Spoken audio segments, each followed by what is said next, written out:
Good morning, everyone, and thank you so much for being here. As Judge Fields said, I do personally appreciate your attendance here today. We have a big need in tax court right now for folks who are willing to do settlement conferences, and by and large, those have been civil judges pro tem. We don't have a lot of tax folks who can actually do these kinds of conferences because of conflicts and things. There's really two sides. We've got the government and we have private taxpayers in all these cases. And so it makes it hard for the folks who actually practice in the area to also do settlement conferences on a regular basis anyhow. And we've had a small cadre of about 10 or 12 folks who've agreed to do these that Mel's been relying on for a few years now. Unfortunately, we've had a huge increase in tax cases in the last couple of years. Between 2000 and 2008, we averaged 1,041 tax filings in any fiscal year. And in fiscal year 08, that shot up to 1,989 filings. And then in fiscal year 2010, that was 09, 2010, it shot up to 3,382 cases. So we went from averaging about 1,000, and we got 3,300 in the last fiscal year. This fiscal year, we're doing a little better. We're halfway through, and in the small tax cases, which are not referred to settlement conferences, those are residential property tax appeals primarily, and commercial appeals of properties worth less than $1 million. Those cases have actually dropped. And so we're not back to the pre-economic hardship levels, but at least they weren't at the level they were last year. But the larger cases, the ones that we do need help settling, have only gone down just a small amount from the peak year, which was last year. And I'm hoping that that trend will continue and bring us back to some normalcy. So that's why we need folks to help us settle these cases, and we're hopeful that for those of you who are already doing them, this will be of great use to you. And for those that haven't done these yet, that we're hoping that you might be willing to pitch in and help us out in the future, that this may pique your interest and help you want to help us. One administrative note that you may all know, but I was looking online, and I believe the applications and reapplications for judges pro tem are due next week on February 11th. So if you weren't aware of that for any reason, please look on the website, the Superior Court's website, and get your applications done so that you can serve in that role. I wanted to give you a little background about tax court, and then we have some introductions and thank yous I want to do. But most of you may know this already, but we only have one Arizona tax court for the whole state. That came about in the late 80s. And so people that do settlement conferences might see cases from any county in the state. And I know Judge Fields did one yesterday with Pinal County involved. So that is somewhat interesting. It's nice for me, I guess, because I can't be noticed, which is also unusual. So I'm always the judge unless I have to recuse myself for some reason, and I haven't so far had to do that in tax. So hopefully that provides some consistency to the people in the process. That's, I think, the idea behind having the tax court. Most of the cases that we refer to settlement conferences are property valuation cases. I'd say the vast majority of them are. And they're really the majority of the cases that I have pending, although there are lots of other types of tax cases out there too. And some of those may find their way to the ADR process. So we've got a broad range of work that we deal with. And we also hear all the issues regarding state and local taxes. So it could be a municipal tax, it could be state tax, but no federal. We don't do any federal tax issues. obviously, federal jurisdiction issues prevent that. All right. Well, I wanted to, first of all, say thank you to Ken Fields. Retired Judge Fields called me up one day and said, you know, I've been doing these conferences, and I've never had any training on tax, and I don't think most of us have that have done it. And it might be helpful to get some insight about what might actually move folks one way or another. And I know he can do these things without training, but it was a great idea. And in the vein of no good deed goes unpunished, he's sitting here now. He agreed to kind of chair this for me, and I do appreciate it. I think it will help not only provide the training, but it's certainly helpful to us to get some folks who are available to help us process this large caseload. And that caseload is getting ripe for settlement conferences because it was mostly filed December of 2009. Those cases are getting closer to being ready for settlement conferences. I also want to thank the rest of our faculty, one of whom is not here yet, but will be here shortly. And we have retired Judge Mark Armstrong, who used to have my job, and we wanted to have someone here with the perspective of the tax court other than me, who's sitting here at the moment. And he's a great resource, and I appreciate him being willing to come back and do this. We have 4 practitioners that I see regularly who are all very good tax lawyers. Ladies first, I'll start with Jean Rice and also Christopher Keller, both from the Maricopa County Attorney's Office.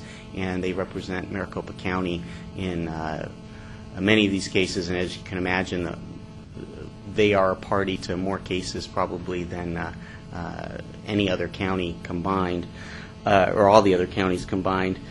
We also have Bart Wilhoit from Mooney, Wright & Moore, and he represents taxpayers and does a wonderful job in the process, and Brian LaCourte, who's the person who's not here.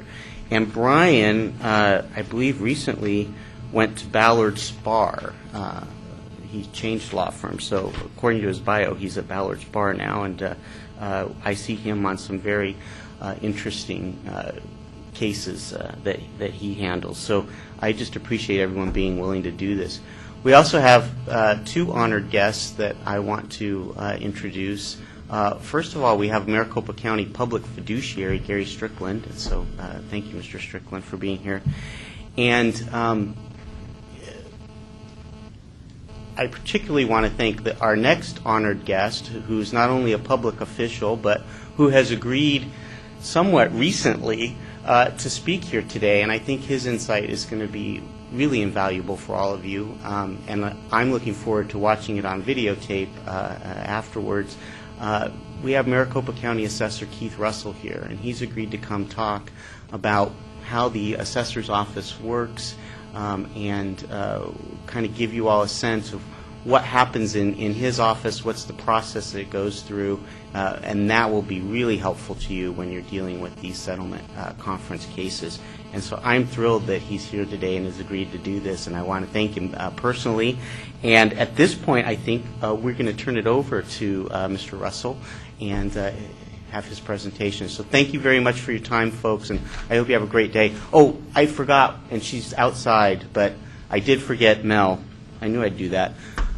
Mel Daly, who you probably all know, Imelda, who coordinates our ADR program, is fabulous. And when we said we're going to do this conference, she said, okay, and we really didn't have to do a whole lot else after that. She put all of this together, coordinated the food, the parking, everything, and she's fantastic, and the court couldn't run without her. It's her military background, I'm sure. But anyhow, thank you very much, folks. And Mr. Russell, thank you.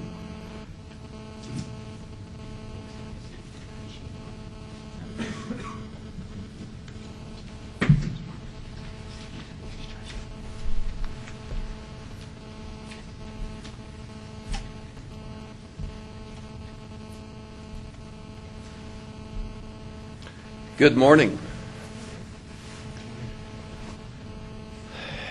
Before I get started, I'd like to make an introduction. In the back of the room, I've got my chief deputy with me this morning, Tim Bonkoski. Now, Tim tells me the reason that he's here is because there's a frost delay up at the Phoenix Open, and since he's leaving shortly, I can get away with teasing him. But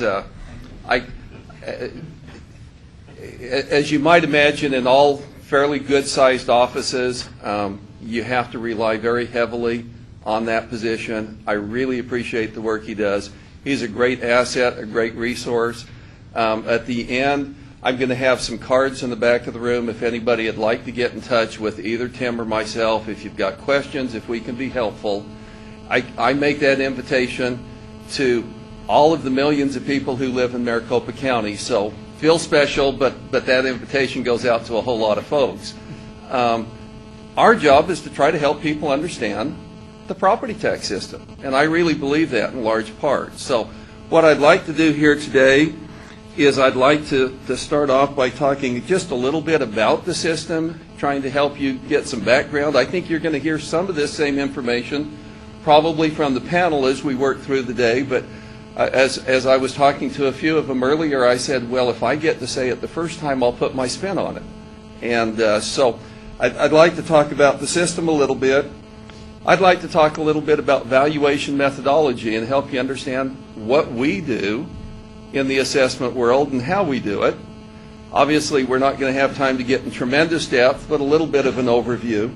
Then I'd like to help you understand about the parameters that my folks have when they go into a settlement.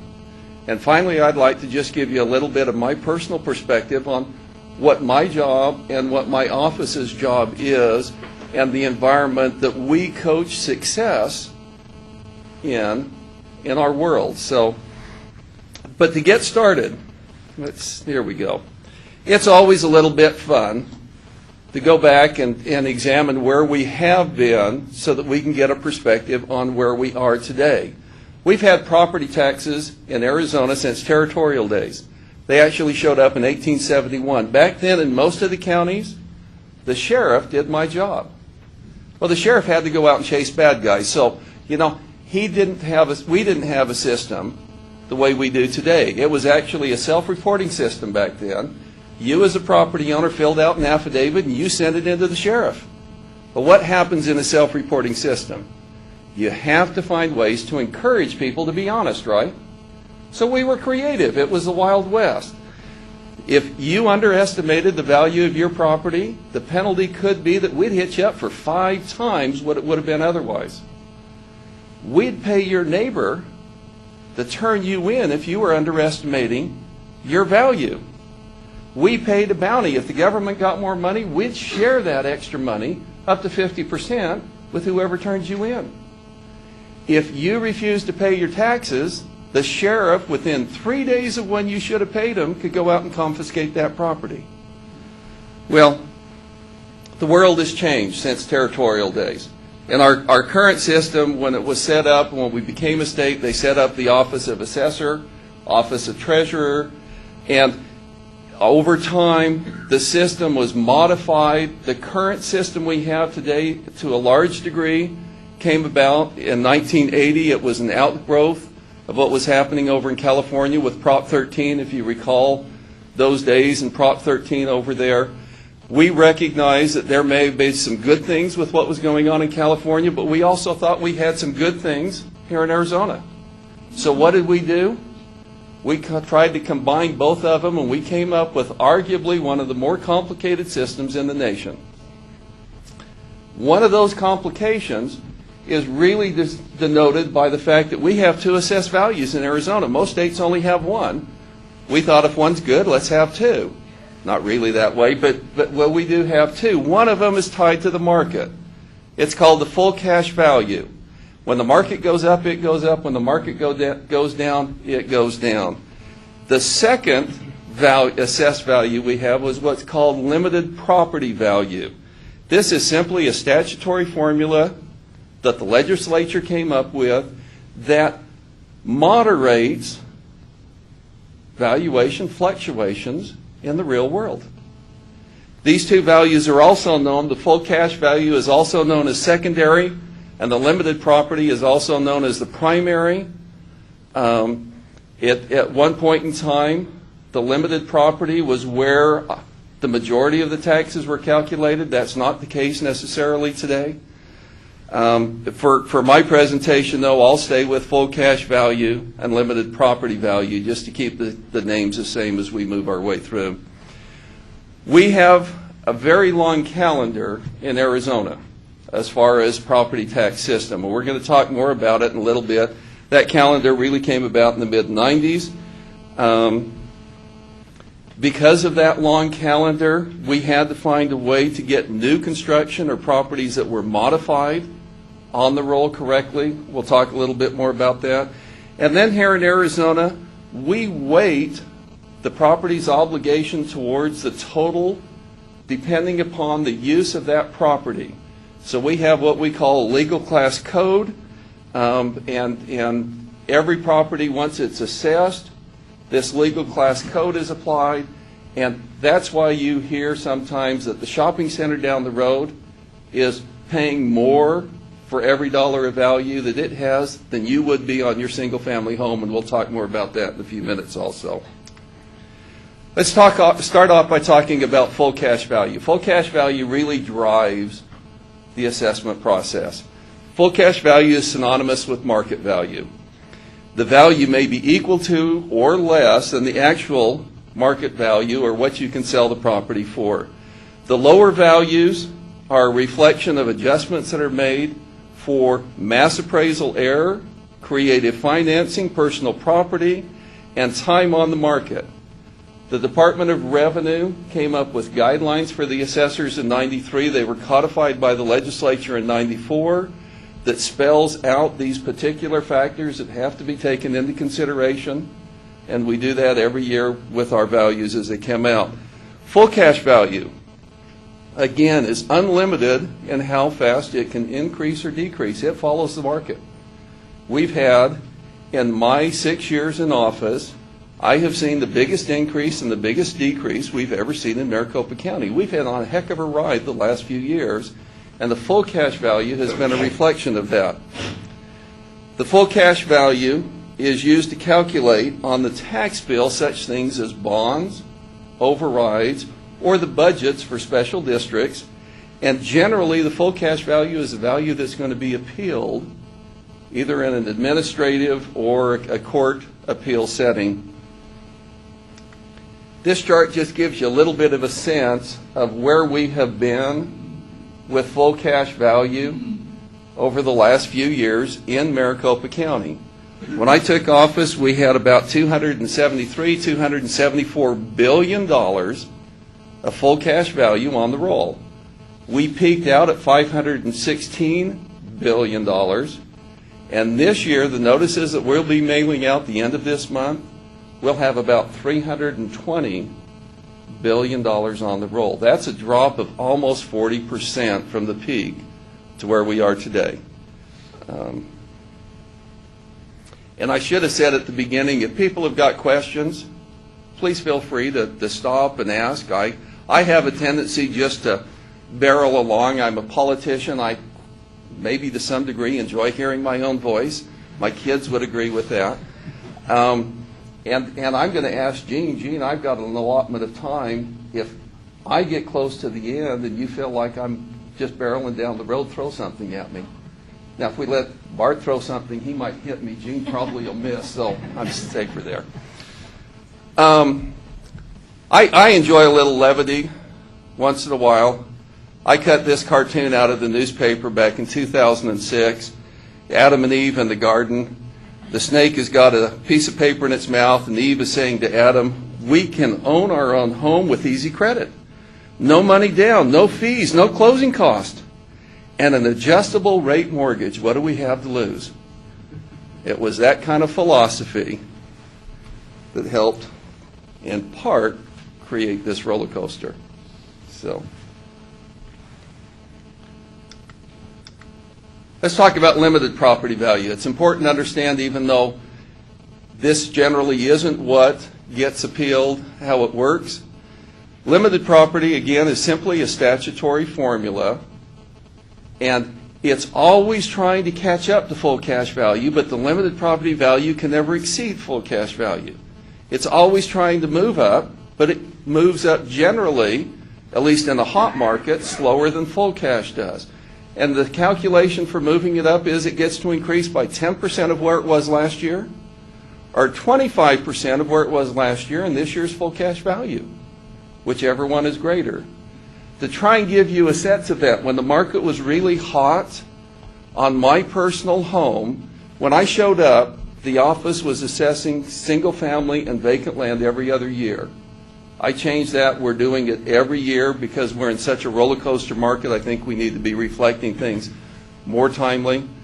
But when I showed up, we were still on a 2-year cycle. So that first year, these numbers I'm going to share with you account for 2 years. On my personal home, the full cash value increased by almost 70% on the first roll that I had to mail out. My wife loved me. Come on, that's a joke, even if it's early. My wife loved me. We went almost 70% on full cash, but the limited property only went up by 15% because this built-in reduction on how fast it can increase. It works well. It complicates the system, but it works well. We utilize the limited property value basically to calculate the budgets for most jurisdictions. Whether or not it's the county, a school district, a community college, the budgets are calculated off of limited property for the majority of the jurisdictions. And there have to be a few exceptions made to limited property because we have this formula. When you have new construction come on the roll, you don't have a history from which to start to calculate it with. So what we do is we look at all of the other similarly situated properties and we say, what is the spread between full cash and limited? And new property or changes in use or changes in property get what is typical on the roll applied to them as far as their starting point with the limited property value. Does that make sense? It gets a little complicated. Yes, please. How does the downward trend in the market values affect your limited property value calculation? That's a great question. And what happens when the market is hot and full cash value is going up? The spread between full cash value and limited increases. As the market comes down, the full cash comes down.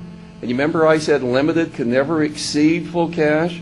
Right now, limited and full cash are pretty close together for most property types across the board because the full cash has actually come down to match up with the limited. But when the market heats up again, that spread will start to increase, and over time it does this fluctuation process. So let's talk a little bit about market value. Market value is what we're trying to be reflective with our full cash value, with the recognition of a few adjustments that we talked about earlier. In general, market value, or the value standard in Arizona, is full cash value, which is synonymous with market value. In ARS 11001, Part 5, it talks about for property tax purpose means the value determined as prescribed by statute. If no statutory method is prescribed, full cash value is synonymous with market value, which means the estimate of value that's derived annually by using standard methods, appraisal methods, and techniques. Department of Revenue, for all of the assessors in all 15 counties, gives us guidance on what are appropriate standard methods and techniques. But our goal is to be reflective of what's going on out in the marketplace. Another definition of market value is put out by IAAO, or the International Association of Assessing Officers. That definition talks about the most probable price in cash that a property would bring in a competitive and open market, assuming that the buyer and seller are acting knowledgeably, sufficient time is allowed for the sale, and the price is not affected by specific influences. What we're looking at is a typical buyer and seller. There are a lot of transactions that occur in the marketplace that don't meet these general types of definitions. And there's a host of different twists and turns on the definition, but they all have basically the same components. We're looking at a typical buyer, typical seller. We're looking at a typical marketing time. We're looking at typical financing. We're looking for the buyer or the seller not to be unduly influenced by factors. If I go and sell a home to my daughter, I might sell it to her for a whole lot less than I'd sell it to anybody else here in this room. That sales price may not reflect market conditions, or it may not reflect what a typical buyer, typical seller would consider to be a reasonable price or reasonable market value. We screen for those types of transactions in our office. Those types of transactions occur on a frequent basis. Another example of where something may not be typical is a 1031 exchange. In a 1031 exchange, there can be material tax consequences if that transaction does not occur within a period of time. That doesn't mean that all 1031 exchanges are not market transactions or reflect market conditions, but it means that they can. And so we have to be careful that we, when we're looking at market transactions, are looking at sales that reflect what's typical. Does that make sense? Yes, sir. So, just as an example, in a neighborhood, a neighborhood, there are 5 sales, and I object to my evaluation. What are you look at those 5? If I say, look, here's 5 sales, and I pick, out of the 5, I use a couple good examples. What do? You go out the highest and the lowest, and use like an average, or you really scrutinize the low and the high? How does that work? Can I have a little levity? It's a Friday morning. Sure. I hope what my folks will do, okay, they're going to look at all 5 sales. And they're going to examine those sales to see whether or not they reflect market conditions and make sure it wasn't somebody selling to a close family member or something else. Once they've done that, then they're going to look at each one of those sales and the differences between your property and those properties. For example, you may have a 2-car garage and one of the sales has a 3-car garage. We're going to try to account. We don't drill down close enough to know if you've got new carpet. Can people hear me if I'm away from here? Yeah. Okay. I like to move. I'm being tied to a microphone's not my nature. We don't know if you've got new carpet in your home. We don't know if your neighbor painted their house recently. But we absolutely know the square footage. We absolutely know when you were built. We know how many plumbing fixtures you have in your home. We don't look at bathrooms because, quite frankly, a bathroom 20 years ago doesn't look like a bathroom today, does it? So we're going to try and account for those differences, and then we're going to try to come up with a reasonable estimate for your home based on that market data. Does that make sense? Other questions? Yes, sir. Well, a comment, further complicating this whole thing is foreclosure sales that we've been going through and trying to find what is and what is not an arm's length transaction. Foreclosure sales are a real challenge.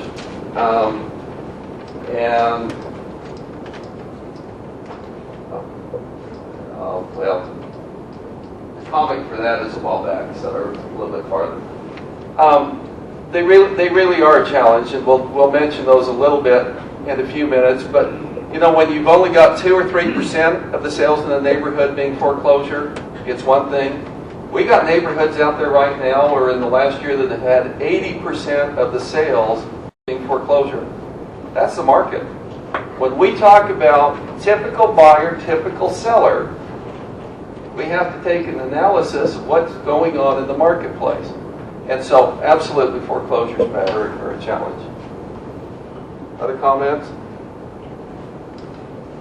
Okay, I talked about new construction. We'll talk about the calendar in just a minute. But new construction, because we have a long calendar, is a challenge.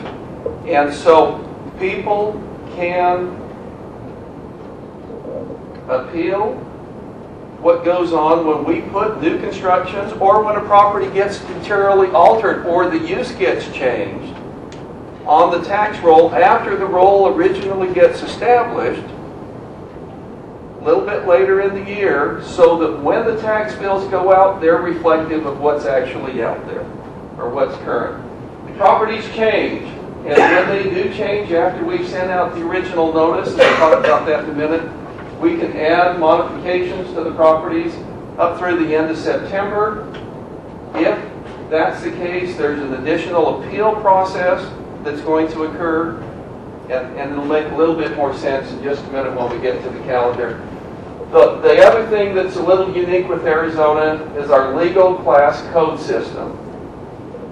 We have different legal class codes, and we weight based upon use, and we weight those different uses differently when it comes time to calculate the tax bill. Yes? You mentioned deletions. You take a rotten building off the property, does that usually increase the property value? No, but it usually goes down. But it may. You know, if it's a real problem and a real risk, a fire hazard or something, It's not usable. but not used, yes. Yeah. But I mean, you take something not usable off, that will increase the value.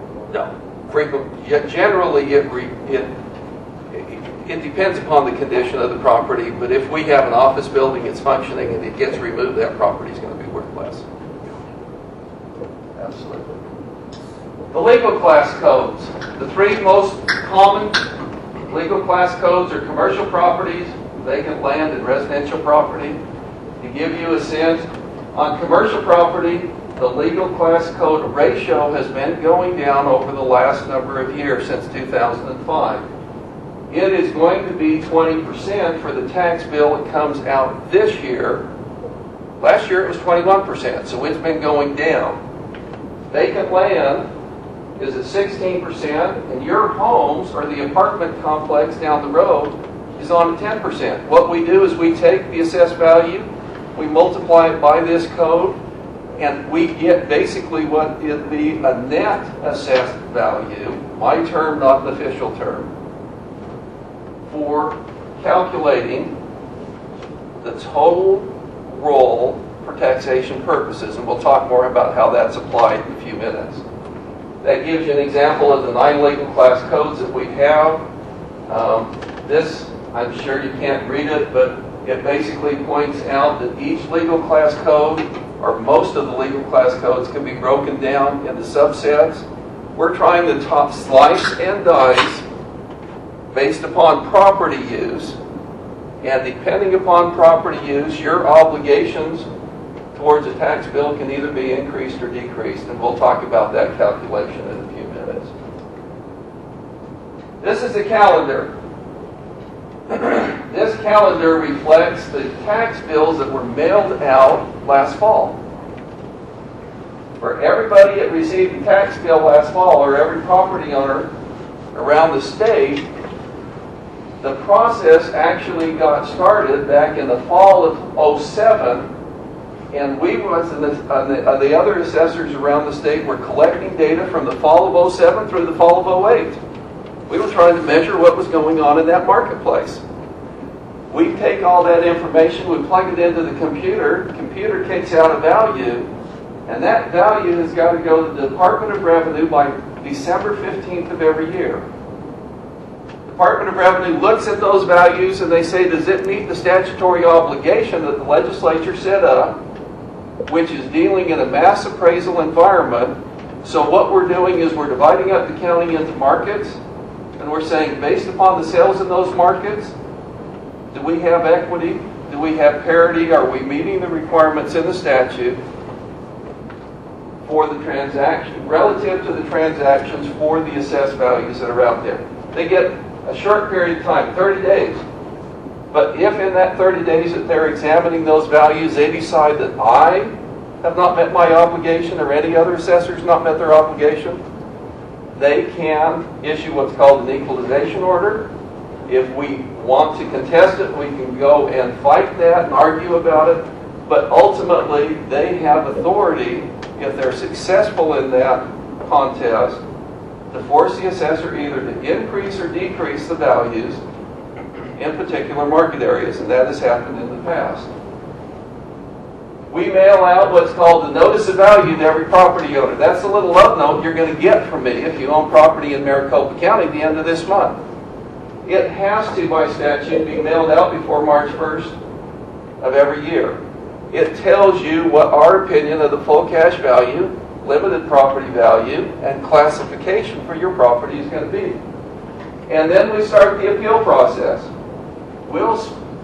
For last year's tax bill, we spent the rest of 2009 basically in the appeal process.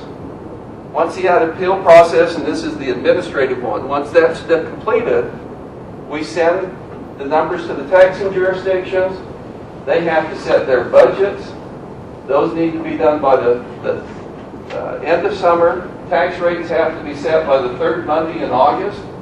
That information is transmitted to the treasurer. Treasurer sends out a tax bill, and everybody gets that little love note from the treasurer in the fall of the year. It's an extended process. What this basically means is, when you get that note from the treasurer, it says this is what you owe. It's a reflection of market conditions that are 21 months old. Now, when the market's going up, you think people like that? Of course they do. What do you think they think when the market's going down? Yeah. Tim and I get called a lot of names right now, okay? Let's just say it that way.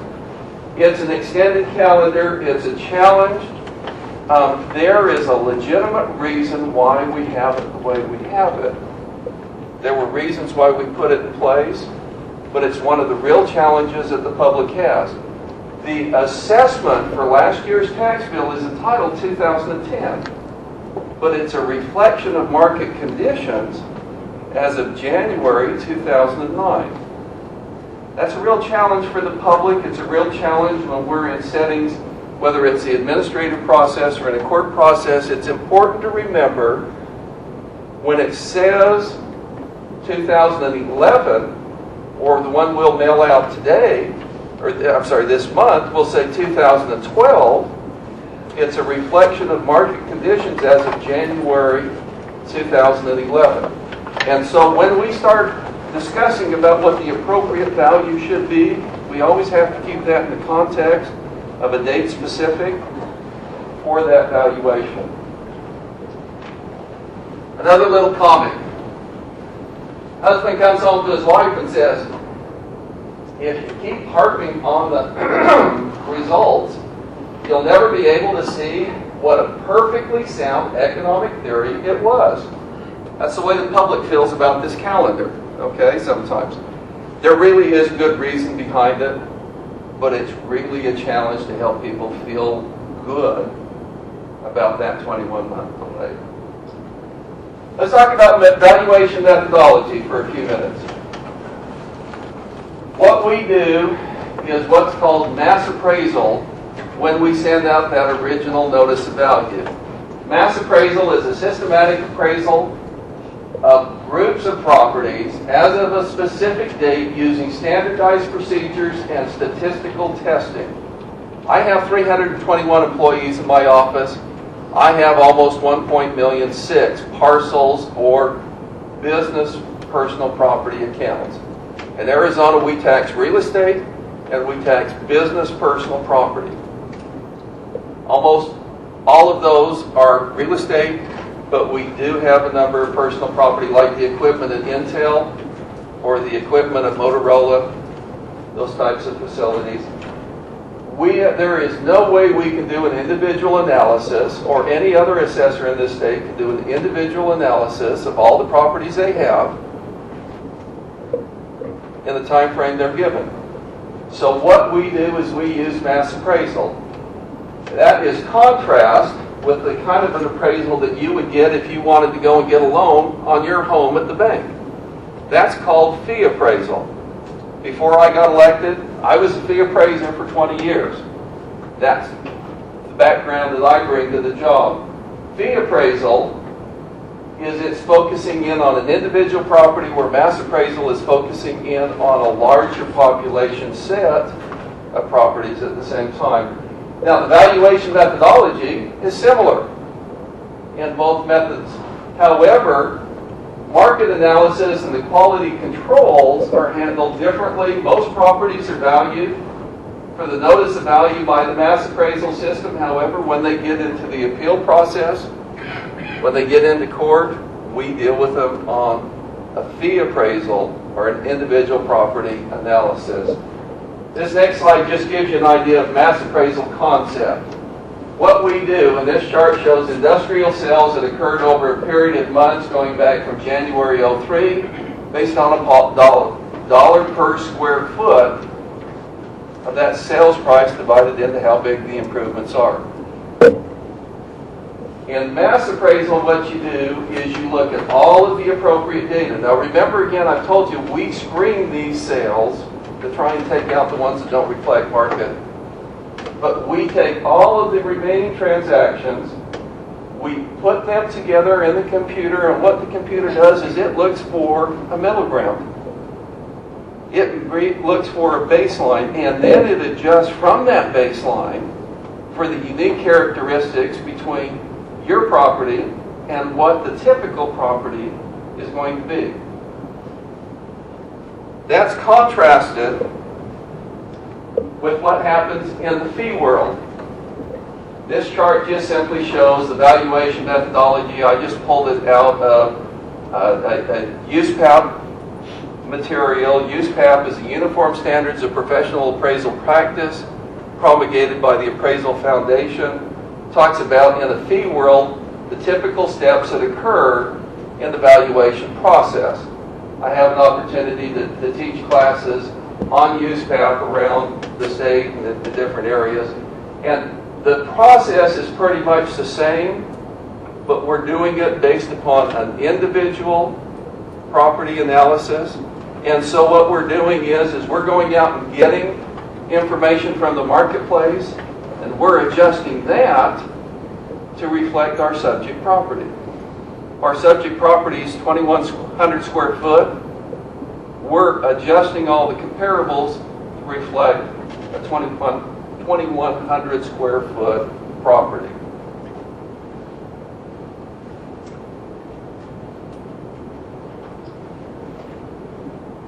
A couple of things that you want to keep in mind with valuation methodology.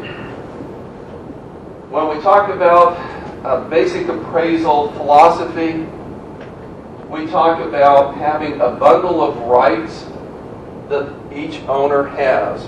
If you have all of those bundle of rights, you're considered to have a fee simple value. Those bundle of rights or bundle of sticks, quite often you see them depicted that way in illustrations, could represent the ability to occupy a property, the ability to sell a property, the ability to change what's on the property, the ability to lease a property.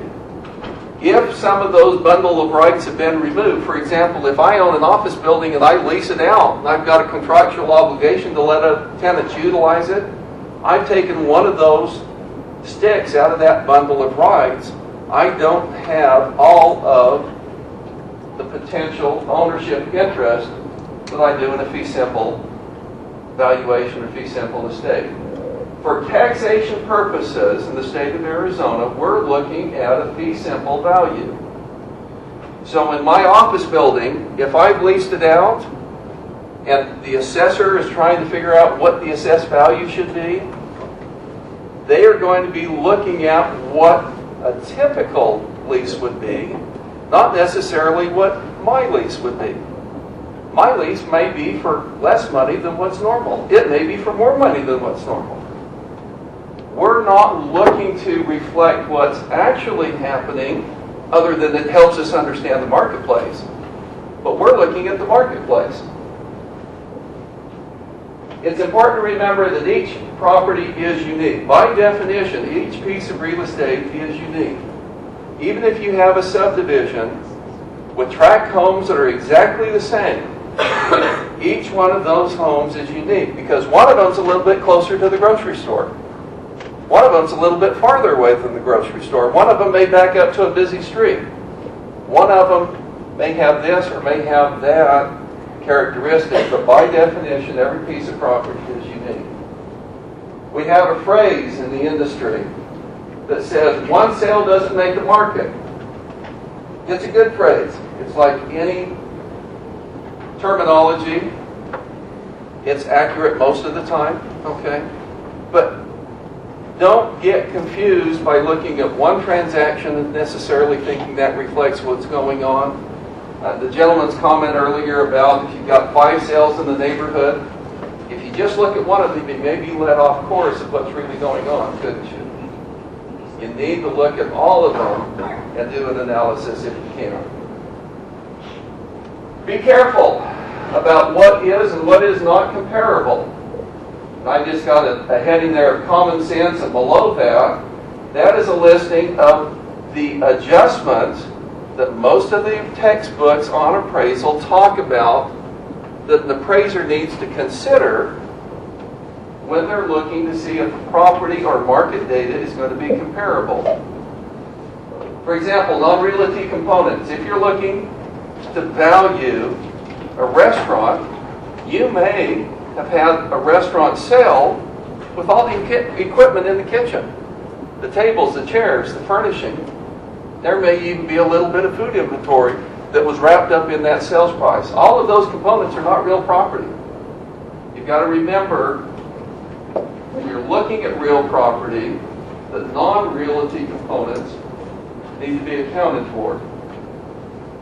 Rights conveyed. Again, we talked about if the property is leased, one of the typical rights that's considered a fee simple value or fee simple estate's not there.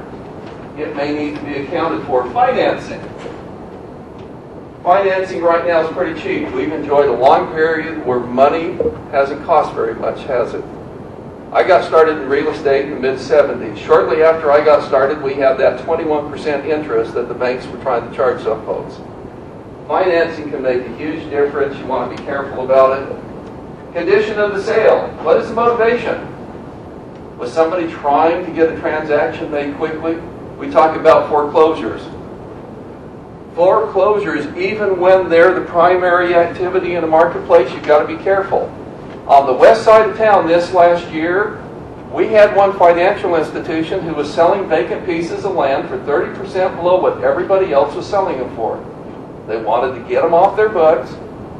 Those sales didn't necessarily reflect market condition. Expenditures made immediately after the purchase. If I buy an apartment complex and the next day I put a new roof on it, I really paid for the apartment complex and I paid for a new roof, haven't I? I really purchased both of them together to be comparable to the other apartment complexes that are out there. Market conditions. Things change over time. We've talked about how this market has gone up, this market has gone down. If you're looking at a transaction or if you're looking at rental information from a property that was a year old, 2 years old, or 3 years old, depending upon what that data may be that's available, you need to make sure that somebody is accounting for what's happened in the market. Physical characteristics. Obviously, if it's a 2-car garage and it's being compared to a 3-car garage, somebody ought to account for the difference. Economic characteristics. Rent for the same office building on one end of town is not the same on the other end of town. These are just basic. They're kind of common sense almost. But this is what valuation is about, is accounting for those kind of differences. Here's my foreclosure comic. I love Hagar the Horrible. I get up in the morning, I get the newspaper, and this is the first thing I look at.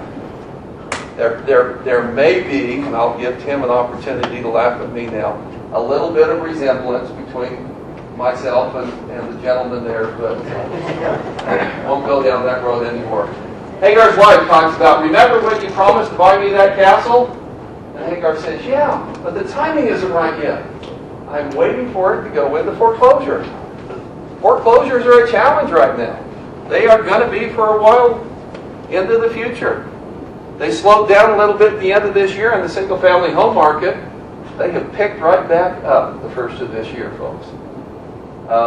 Foreclosures for commercial properties didn't start to happen as frequently or as quickly as homes did, but they certainly are taking place in today's market. Let's talk about the tax calculation, just so you have a little, yes, Can I slow please. down for a moment? Is there a mechanism when the taxpayer files an appeal, first appeal, then internally, your people take a look at the appeal and say, you know what, he's right, let us offer right away a lower valuation. The reason I'm asking is because I sat for a commissioner downtown for 3 days, and on his calendar I had 2 cases, and your office rep came with that proposal to court. Why that proposal couldn't have been made before the case ended? The same And that's a great question, and let's talk about it for a second. What we do for the initial valuations is mass appraisal. What we do when somebody files an appeal or goes into court is a fee appraisal analysis. There are 2 different analyses. I told you I have 321 people. I've got almost 1.6 million parcels. When we started off, Judge Fink talked about the explosion of tax cases or court cases. Unfortunately, we're not in a position to always do that fee appraisal analysis as quickly as we would like to do, but that's a result of the offer. We've gone back in and examined it based upon a different basis. Instead of looking at it as part of a big group, we've looked at it individually. We've done that analysis and said, guess what? This property is a little unique or doesn't meet the norm, the mean, and therefore it ought to be adjusted. When you're doing mass appraisal, what you have to understand is you have what's called acceptable ranges in valuation. You pick a middle point, but some properties are going to be a little on the downside of that middle point, some are going to be a little on the upside of that point. When you do the fee analysis, you have the same process, but you're able to hone in and shrink those acceptable ranges. I understand this. My Yes. question only was, why not take it off the judge's calendar so he doesn't have to even hear the case, just by advising the taxpayer, yeah, we took a look at what you filed, and this is what we came up with. Are you ready to withdraw? And then I'm just looking to unburden the court. Absolutely, and we try to do that whenever possible, and that happens frequently. Unfortunately, it doesn't happen all the time. The tax calculation process, we take that full cash value. I told you it drives everything. Take the full cash value, apply an assessment ratio. If it's commercial property for this year, it's going to be 20%. If it's your home, it's going to be 10%. Come up with what I call a net assessed value. You can do the calculation for the limit of property, and then you're going to apply the appropriate tax rate to those what I call net assessed values. The tax rate is simply a calculation that occurs when the taxing jurisdiction, whether it's the school board or the city or whoever the jurisdiction is, says, this is how much money we want to collect. And that amount is divided by the total assessed value in the area. You come up with the rate. The purpose of the assessment is not to determine how much you're going to pay. It's to determine each property's pro rata share of the total obligation of the jurisdiction. Or in other words, it's to establish each property's percentage obligation towards whatever the obligations are of the jurisdiction. And that's basically the formula. Questions on that? Pretty straightforward. I just threw this in to tell you there's a great resource on our website. If you want to find more about property taxation, we've got a number of Q&As on there. You can go and you can look up. We have got information about how the process works. We also, if you'll go there and want to do an exercise, you can look up your own personal home. You can search your home by your name. You can search your home by your address. You can search your home by your parcel number. And if you do, you can go and click and look at your taxes on your home, and you're going to get to see how that formula gets applied.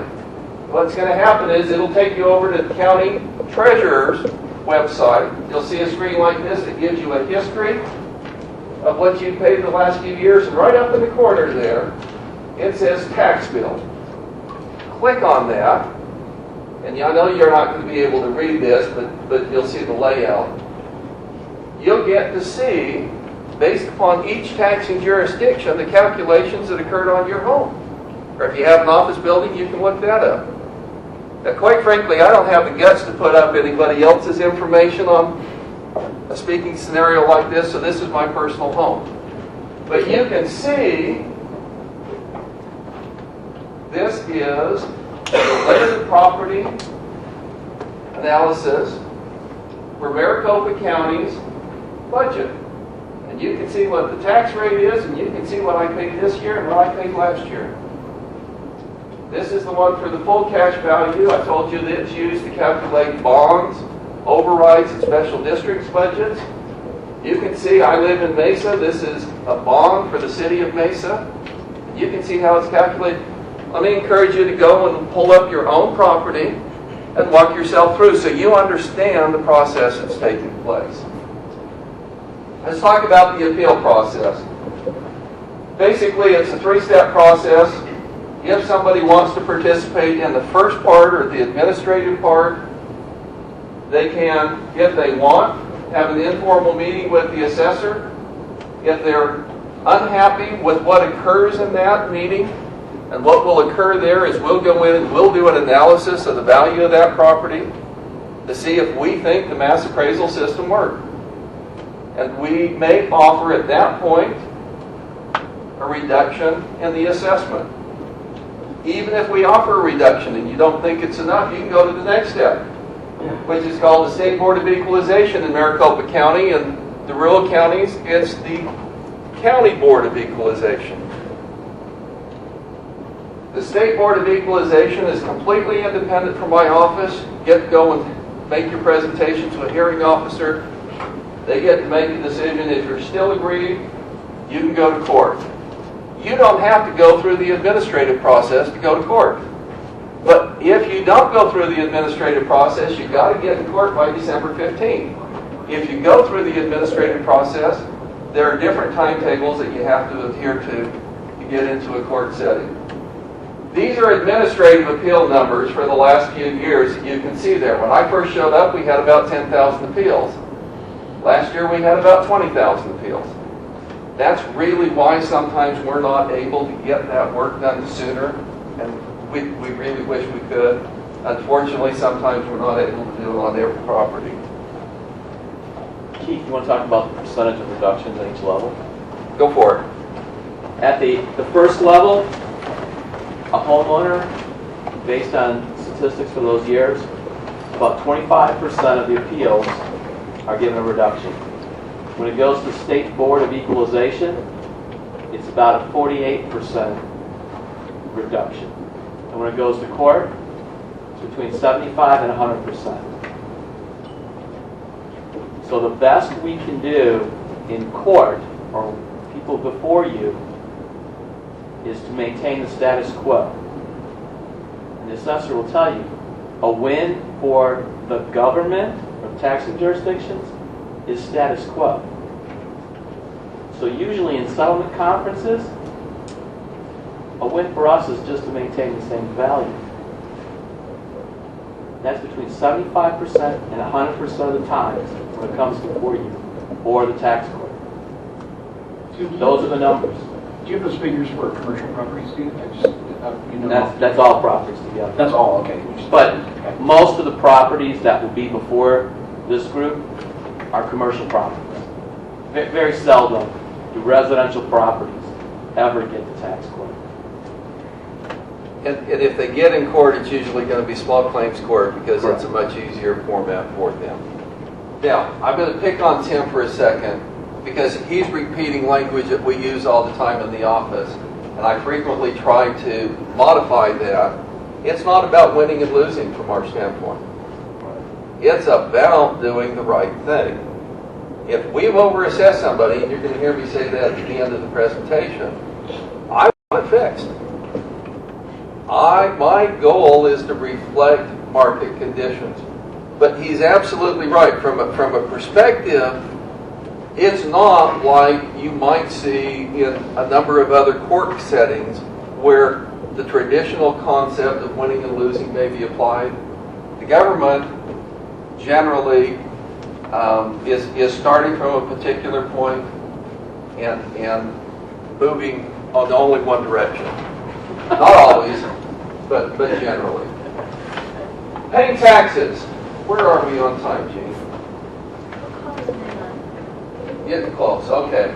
I'm going to speed this up a little bit. You can go and get this on the website. Basically, there's a formula for how you have to pay your taxes. We can split it over 2 installments, unless it's a small amount. There's time frames in which it has to be made, otherwise it becomes delinquent. These are the duties of the assessor. This is what the legislature tells me I'm supposed to be doing. Basically, it's locating, identifying, and valuing properties. ARS 13051 spells it out, but it talks about the assessor shall come up with the names of all people who own properties, shall determine a full cash value, shall identify properties. That's my job. That's my office's job. That's what we're trying to do. We have an obligation to the public. And when I say the public, we have an obligation to be both fair and equitable. That's actually the name of the magazine that our association sends out, is Fair and Equitable. Those terms get thrown around a lot. We have that obligation to 2 sets of public. We have that obligation to the individual property owner, and we have that obligation to the collective group of property owners in each taxing jurisdiction. Because there are consequences for both of those different groups depending upon how we do our job. Obligations to the individual property owner is to make sure the value's not too high. Obligations to the collective group of property owners is to make sure the value's not too low. Why? Because if the value's too high for the individual, they're going to pay unfair taxes. If the consequences are too low to the community, what happens to everybody else? Doesn't determine how much money's being collected. It only determines how we divide it up. If somebody is not in the collective being assessed at the appropriate amount, whether it's too high, they're going to pay more. If it's too low, everybody else makes up the difference. We've got an obligation in both arenas. I take that very seriously. This talks about what my staff's obligations are when they go to mediation. They will, in every situation, go to a mediation with internal parameters. Generally, we're talking about valuation. They have parameters on what they can do. The reason they have those parameters is because there's been an analysis done before they went to the meeting, and that analysis has been reviewed. All settlements need to have some basis in the market. I try to reinforce our job is to reflect market conditions. We can't go to a settlement and make an offer based upon the fact that we like the tie you're wearing or we like the neighborhood you live in. Our job is to reflect market.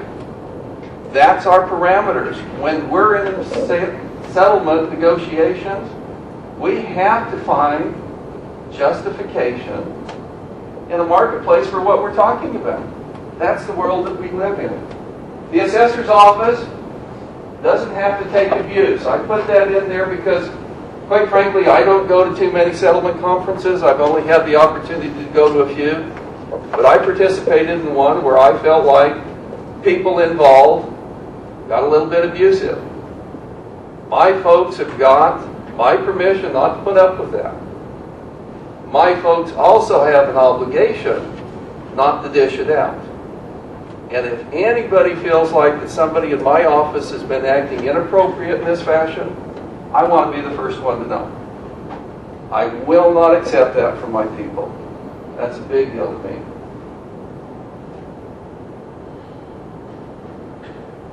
When my folks go to a settlement, they do not have the right to obligate the office on policy issues. If they say, well, doing this methodology makes sense, they can't say we're going to do this methodology for all the office buildings in Maricopa County. They don't have the ability to obligate us. They must consider equity. to similarly situated properties. That does not mean equity in value, that means equity in methodology. You can't go in and change methodology because there's a ramification or a fallout to the other similarly situated properties out there potentially. It's got to be accounted for in connection with market. They can always, I told you they have parameters when they go to the meetings. They can always pick up the phone and get new parameters if they feel it's appropriate.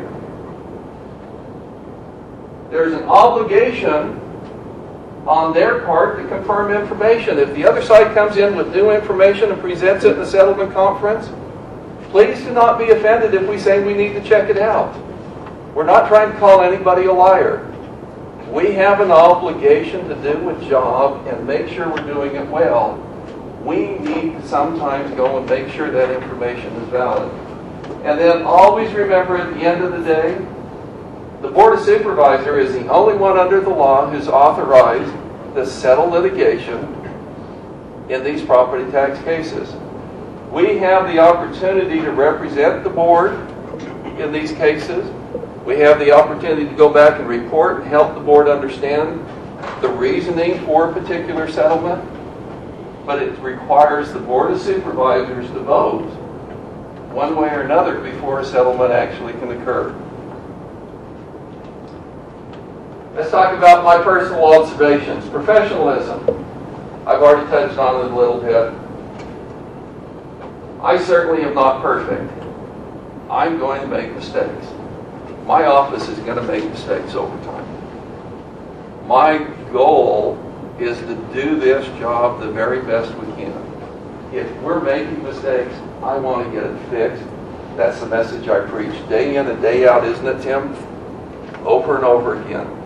When I showed up, the first thing I did in the office, and Tim wasn't there at the time, but he's heard it ever since, he showed up. And that is, our job is to follow the statutes. Doesn't matter if we like them. Doesn't matter if we agree with them. Our job is to follow the statutes. And until such time, if we don't like it, we can get the legislature to change it. We're going to live by it. That's professionalism to me. Patience. It sometimes requires patience to get all the facts to come out in these types of cases. Success does not always mean a conclusion in this meeting or even the next meeting. It's a process. And sometimes it requires a process to be successful. And I would love to participate in every single one of these settlements, and I just can't do it because my calendar won't allow me to. I've had the chance to go and participate in a few, so I personally understood some of the dynamics. But most of the time, the office is going to have to represent me, or my people are going to have to represent me in those settlement conferences. Another Hagar comment. He says, sometimes I can't sleep. When I can't sleep, I ask myself this question. This is the assessor begging for sympathy. What would I be if I didn't have this tension-filled, worrisome job? The answer comes back, I don't know. But at least I get a good night's sleep. Yes, sir. If I understand you correctly, the best we can hope to do in a settlement conference, if your office and the county attorney agree with it, is a tentative settlement subject to the approval of the Maricopa County Board of Supervisors. Absolutely. Okay. That's probably one of the most important things that you're going to hear here today. We do not have the ability to obligate Maricopa County. Only by statute is that permission given to the Board of Supervisors. I would add to that, though, that Yes, please. it's the Board of Supervisors. Typically, if there's an agreement via us, it's a rare, exceptional, very weird circumstance that the Board of Supervisors doesn't agree.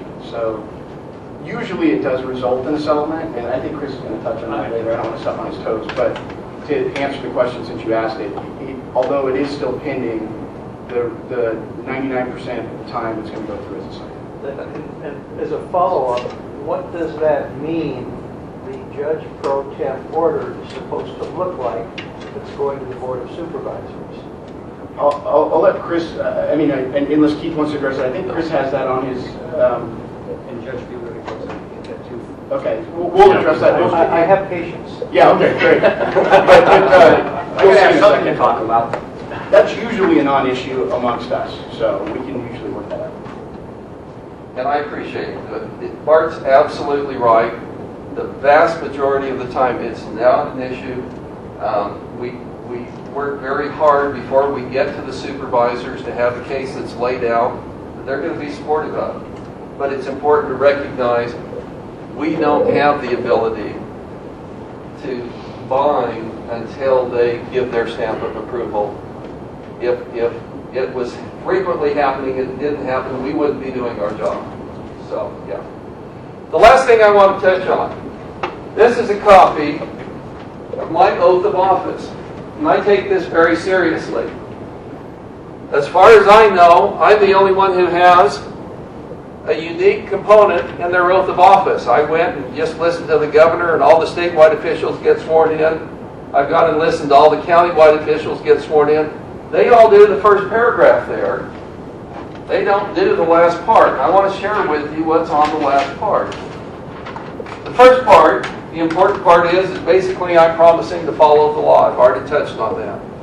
The last part says, I solemnly swear or affirm that I will well, that's the part I always mess up on when I'm holding my hand up, I will well and truly discharge the duties of assessor of the Maricopa County and will, and to the best of my knowledge and ability, truly and fairly determine the valuation without favor or partiality of all of the taxable property in said county at its full cash value. Truly and fairly, without favor or partiality to the individuals and the collective. We are not perfect in doing our job. That's why we need to have an appeal process. I believe very passionately in the value of an appeal process. Every property owner needs that right and needs to participate in that right if they want to do so. It needs to be managed well. But when we participate in that environment, we have obligations based upon that oath of office to meet certain requirements. And I take that part seriously. If there's any questions, love to answer them. If you've got questions next week or next month, I'd love to chat with you. It's an opportunity, it's a privilege to be able to serve in this capacity. This is an experience of a lifetime for me. I was a fee appraiser, I told you before. Evaluation is what I do. It's what's important to me. I love my job. I love being your servant. I'm not always going to be perfect at it. I invite anybody who wants to help me to get better and help my office to do a better job. Thank you. Keith, can I ask you a question? Yes, sir. In the case you referred to in which you felt there was you were abused to some extent, Yes, sir. was that a mediation or was that an actual settlement conference before a judge? I turned to my counsel who has a better memory. She says it was a mediation. Okay, because that's a different form of ADR that we're Okay. experiencing here. I would expect that wouldn't happen in front of a judge. And I hope it wouldn't happen, but the point is we're all human. And quite frankly, folks, if my folks get out of line, I want to know about it. Okay? I don't want anybody on my side to be broaching that line. Thank you for your presentation. It's very informative. All right, if we're ready to start back, the next part of the program is kind of a typical tax case that you would be seeing as a judge pro tem, trying to do a settlement conference. And these are all tax practitioners with one tax judge, and I was one asking for this training, so I'm just going to sit up here and throw my 1 cent worth in, not even 2 cents, because these are the experts, and please feel free to ask them questions. I'm sure they won't be offended if they're interrupted in their presentation. And I don't know how they're going to do this, but I've left it to them, so I don't know who's going to start first. I'll start first. Okay.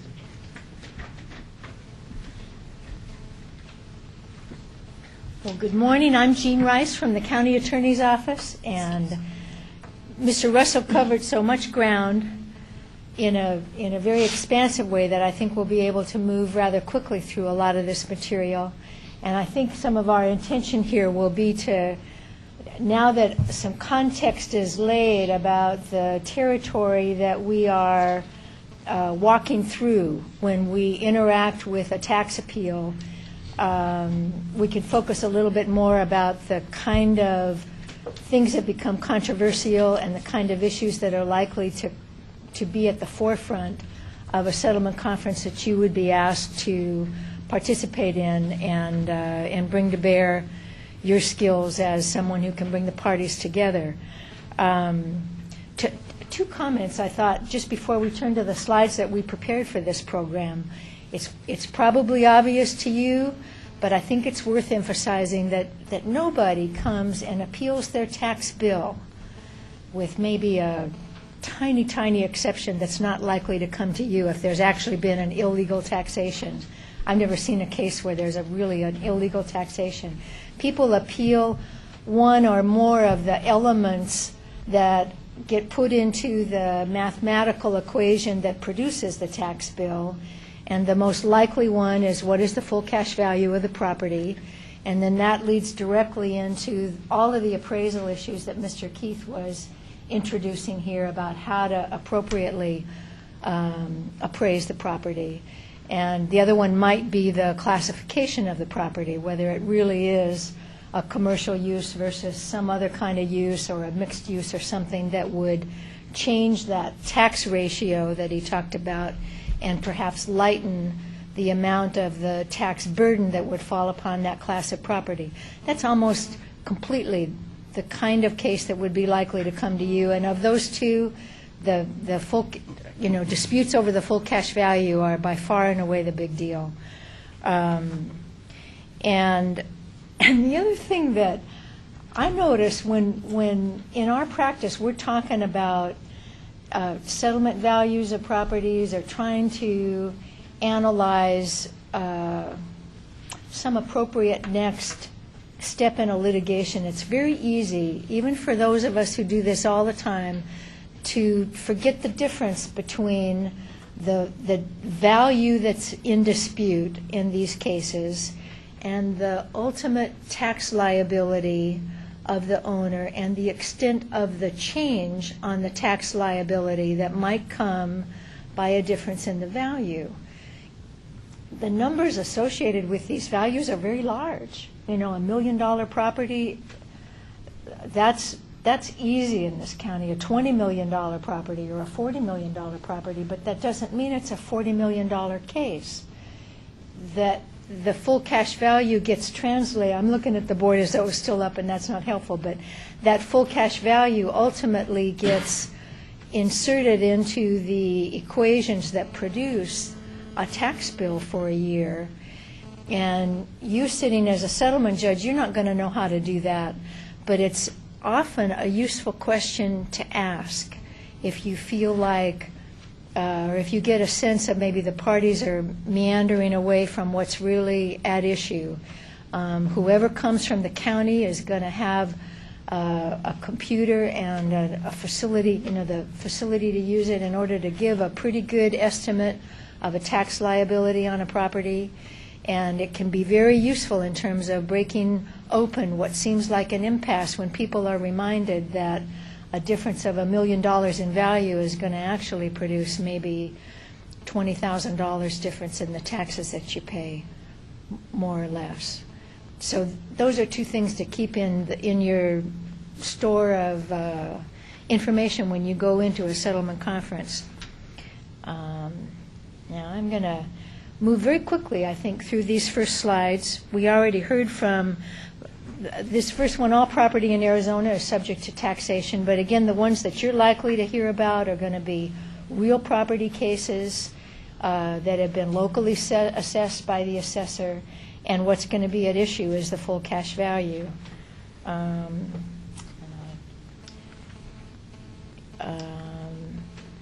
And real property, I think you're probably pretty familiar with that. It's not only the land, but the improvements that are located on the land. there's an interesting thing that Mr. Russell mentioned briefly. You know, the concept is that the property actually owns the tax. We don't go after owners of property and sue them to pay their tax.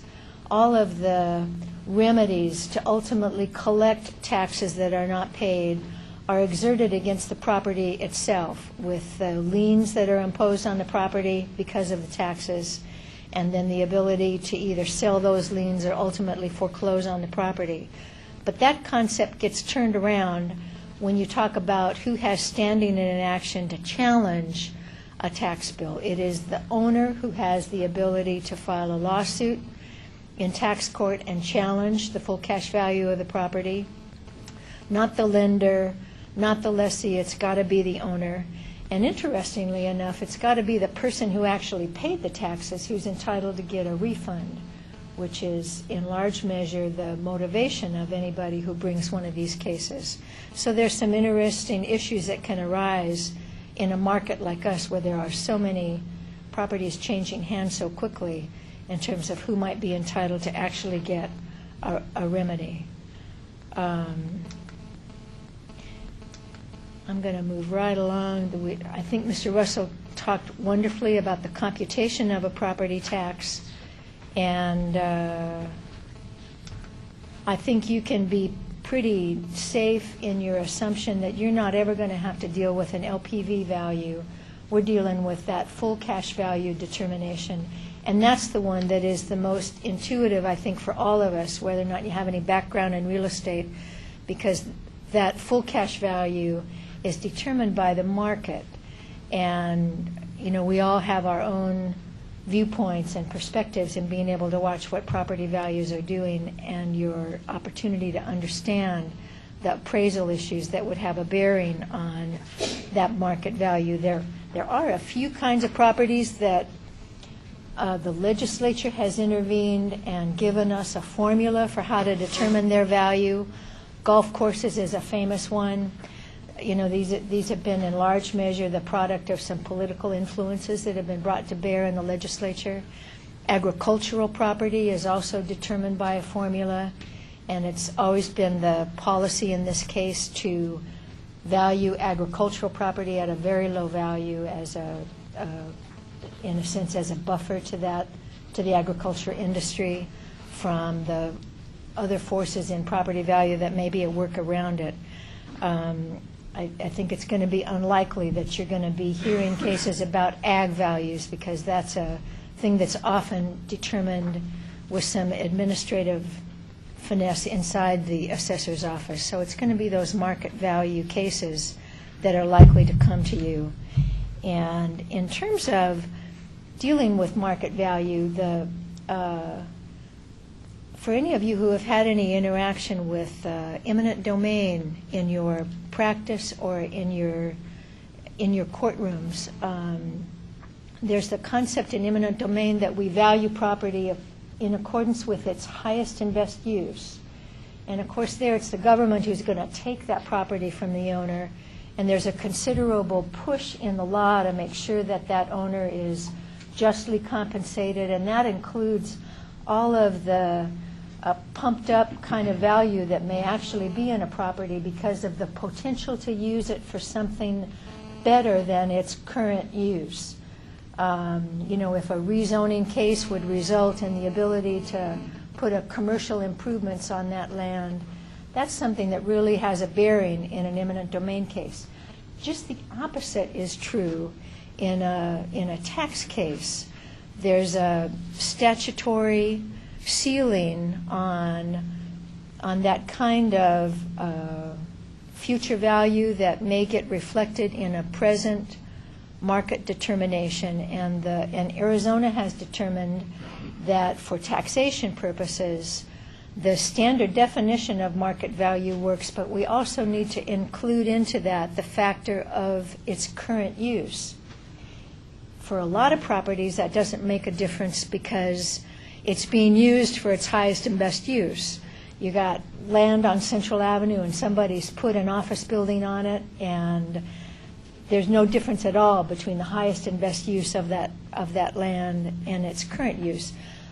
But there are a lot of properties in our valley where there's a gap between what the owner is doing with the property right now and what it could potentially be used for. I think the classic example is the family home in an area that has really been engulfed by commercial development, but the family still owns that home, and until grandma passes away, the family is just going to keep it for that home and not even consider a sale for a higher and better use, a more profitable use. And the law ensures that that property needs to be valued commensurate with, or at least in consideration of, its current use. There's a lot of controversy about how to do that. We've got lawsuits in the pipeline right now that are trying to address and create some judicial parameters for how to value that property. I think for our purposes here, it's just enough to mention that this really is an issue, and there are some unusual properties in the valley, whether it's a social club where the revenues are very small and the value to the owners of the property are not profit, but the ability to come and participate with members of that club. There's a lot of different examples where when property's in transition, it can be very difficult to value it, and also very interesting to value it for tax purposes. Here's the last slide I'm going to address, and then I'll be happy to turn this podium over to someone else.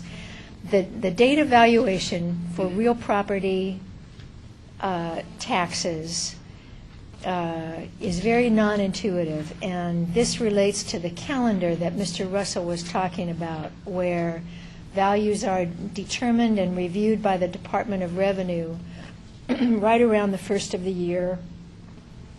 Notices of value are sent out by March. There's the administrative appeals process that then happens April through October or November in that year, and the tax bill gets sent out late in that year. All of this year is called the valuation year in our nomenclature. And by the tax bill comes out, when the tax bill comes out in the fall, it's a bill for the following year, which we call the tax year.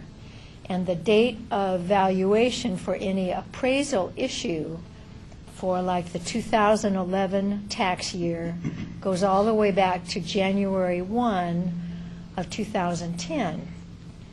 Now, if the lawsuit gets filed about that value and it goes through its procedures in the court for a while, it may be a year later before you're hearing it in a settlement conference, or even more. So there would be even a bigger gap in time between the relevant date of valuation and the time where you've got parties in front of you who are wanting to talk about the fair market value. And it's imperative for you to be able to track what's being addressed and for the parties to really understand the engine of the case to keep people relating to the relevant date of valuation. This may be more true with the smaller cases that we deal with in small claims court, where it's a homeowner and not so much a sophisticated counsel like our plaintiffs' counsel are. But people come in and they want to talk about what's happened right now and the sale that happened last month on their block. And it's very non-intuitive to go back that far in time and relate to what the market was doing on the relevant date of valuation, but it's a key to keep people on the same page in terms of understanding the significance of evidence that's brought forward. If a sale is 2 years later and the market has been as dramatic as ours has been over a period of 2 years, it gets pretty hard to relate that back to a date of valuation in any meaningful kind of way. So you're going to have to be cognizant of that when you hear the discussions that happen around your settlement table. I'm going to turn this over now. Did I raise any questions? I thought there was a question over here. Well, I think she answered. Basically, what you're saying is that taxes for 2011/12 are based upon January 1, 2010 valuation for about a year and a half. Yes.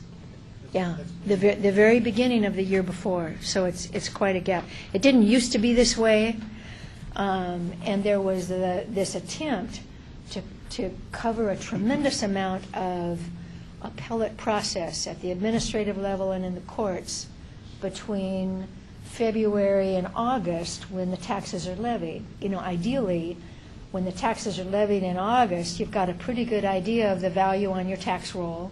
So when the board sets the rate for taxes, there's some reality between the total dollars in the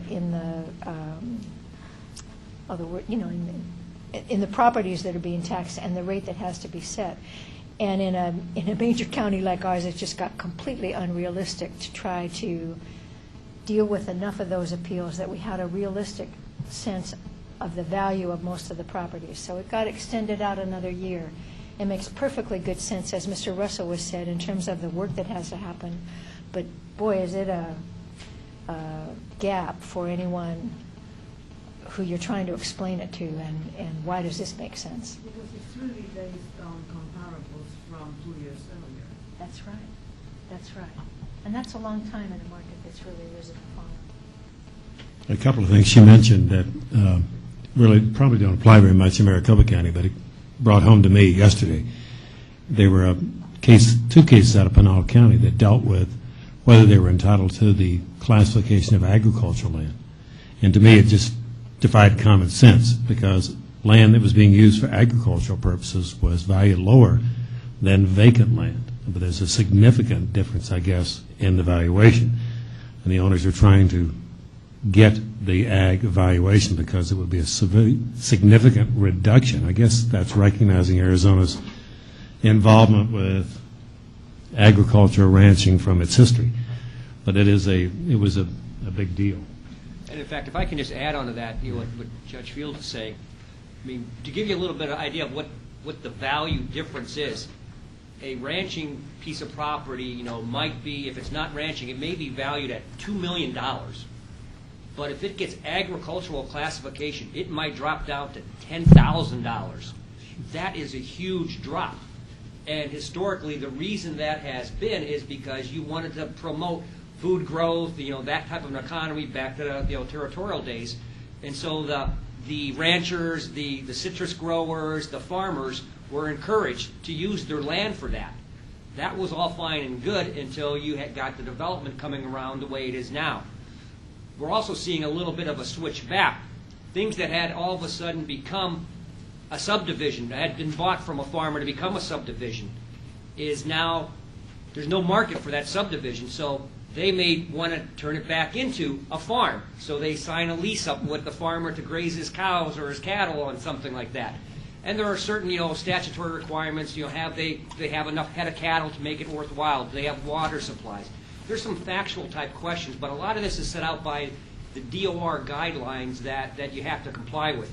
But the point being, it is a significant drop when a property owner can get that property dropped from subdivision to agricultural.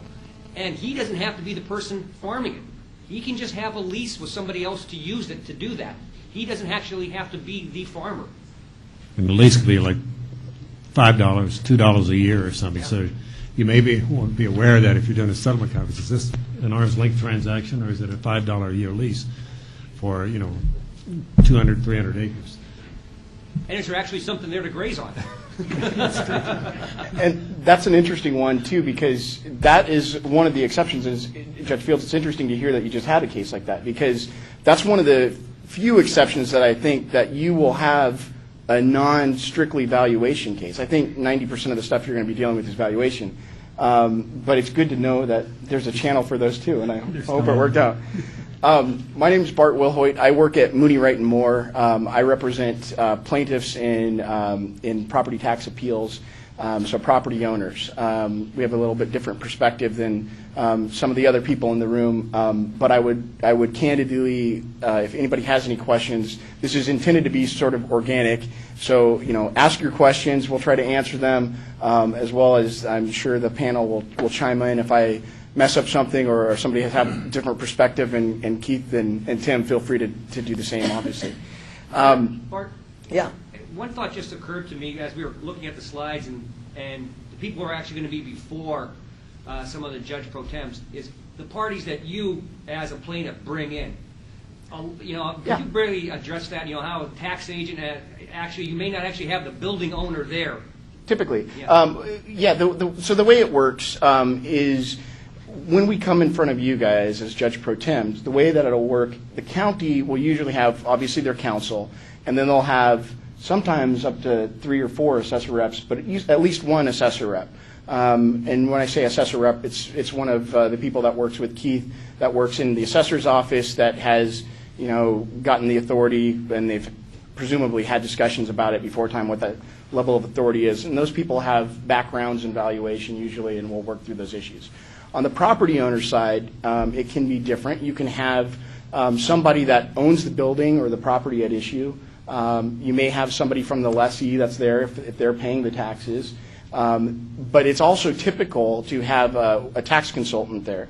And Brian's going to touch on this later, so I don't want to get into too much detail, and Keith mentioned it. But one of the things that happens is in the administrative process, the owners can handle that themselves. What they typically do, though, is they hire a tax consultant as their agent to come in and do that for them. And, you know, as much as it is the world for all of us, the businesses out there are, I mean, their number one focus is obviously not real estate property taxes. And so they usually have that farmed out so somebody deals with it. Those agents, though, and I know there's a high level of suspicion from the assessor's office sometimes in the county, and we, though, when they come, those people have full authority from the owner. Sometimes you'll have a tax consultant and an owner, sometimes just an owner, sometimes just a tax consultant, but those people are essentially agents of the owner. And so we try to get both or one at least, but you may have a mix of people that you're dealing with.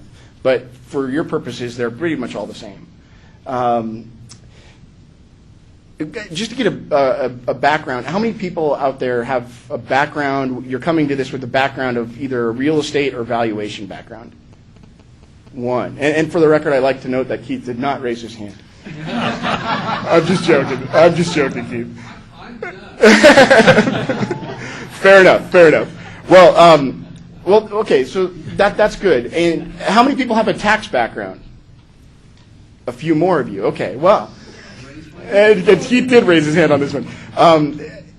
What we do, to take the elephant out of the room, everybody hears tax, and it's, you know, everybody clams up, and everybody thinks, oh my goodness, this is going to be really confusing, and I can't deal with this. You know, I didn't set out to be a tax lawyer, and it's not, when I go to parties and they ask me what I do and I say a tax lawyer, it pretty much kills the conversation. But the reality of it is the tax components for what you guys are going to be doing are fairly minimal in the real property. Most, like we talked about, most of the stuff you're going to be dealing with is valuation of real property. The tax components of it are there, and you can get it. It's in Title 42. A lot of the materials that Keith had and then the materials that we prepared will lay that out for you in Title 42 for the specific tax issues. But don't get overwhelmed by the tax component of it. It's mainly valuation of real property. And in addition to Title 42, there's a book that I did not write, and I don't have any royalty rights to it, but I think everybody up here and in the assessor's office would agree that this is a fairly authoritative source. To the extent you have questions about the valuation of real property, it's called The Appraisal of Real Estate, and it's going to be available in every public library as well, too. If you really get into this, I'd suggest you buy a copy because it is handy to have, so that's another resource that you can use. So looking at valuation, when a case gets to you guys as Judge Pro Tems, the way that Judges Pro Tem, I always get that backwards, the way that it's going to work is you're going to be talking 90% of the time about what is the value of this property, and that's the full cash value that Keith and Gene spoke about to you. And I'm going to talk to you briefly about, you know, the 3 approaches to valuing property, but I want to talk before that about what sort of evidence you might want to, what you're going to expect when you get into the settlement conference. You're not going to have very often an appraisal on the date of valuation by both parties that does every approach and says, here's what it's worth. And the reason why is by the time it gets to that point, the parties have invested enough, usually, that they are prepared to go to litigation, or everybody knows exactly what the playing field is going to be. And so it's an imperfect world, unfortunately, that you guys are going to have to deal with. What you usually will have from the assessor's office, sometimes we don't have anything from the assessor's office, and I think most of the time the way that it works is you have the cost model that's done by the assessor originally, and then when we show up to a settlement conference, we will start talking back and forth. Oftentimes, we as a property owners don't have a valuation analysis separately done other than the cost model that was originally done by the assessor. Now, that's different sometimes, and sometimes we'll have engaged in settlement discussions before we get to you, and so there might be something out there. But a lot of the times, that's the way that it exists. The property owner, on the other hand, and the property owner does have the initial burden of presenting evidence. So what I just explained isn't, there was nothing nefarious about that, but that's just the way that it works. The property owner will usually have some sort of valuation evidence put together. Usually it may have been done at the State Board of Equalization level by one of the tax consultants that Chris and I were talking about, or it may be something put together by the property owner themselves. It's going to be imperfect. It's not going to be a full-blown appraisal. It's not going to be all the comps under the sun. It's not going to be everything that everybody wanted. But we're here to talk settlement, and one of the things that we've got to realize in the back of our mind is if we're going to try to settle these cases before we get to that point, we have to be able to settle them on imperfect evidence. And what is that going to include? It can include in comps. It can include, if it's an income-producing property, income analysis you'll usually have, and also the cost models. Oftentimes also, you may see an old appraisal come in. Now, that old appraisal is never going to see the light of day when you go to court. But for you guys, it's pretty informative. It can be. If it's not on the date of valuation, you can either adjust it backwards or forwards to give you, again, an imperfect but a rough estimation of what the property values are. And so that's the sort of evidence that you're going to be dealing with there. Mark, in addition to that, I mean, things that you might be faced with are the type of appraisal that you're going to get. If there is one done, is it a bank appraisal?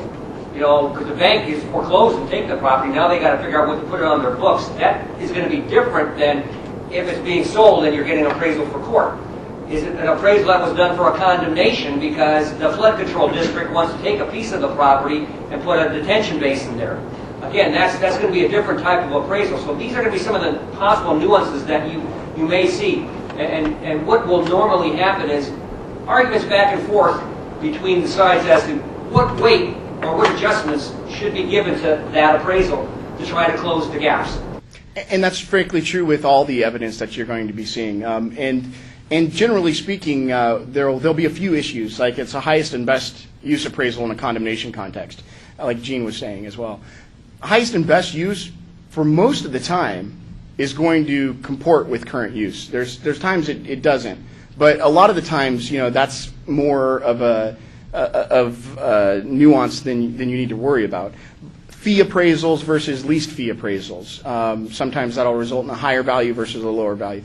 These are things that you're going to have addressed on both sides of the aisle, but at the same point, they do give you a ballpark, and that's the kind of thing that we're having to deal with.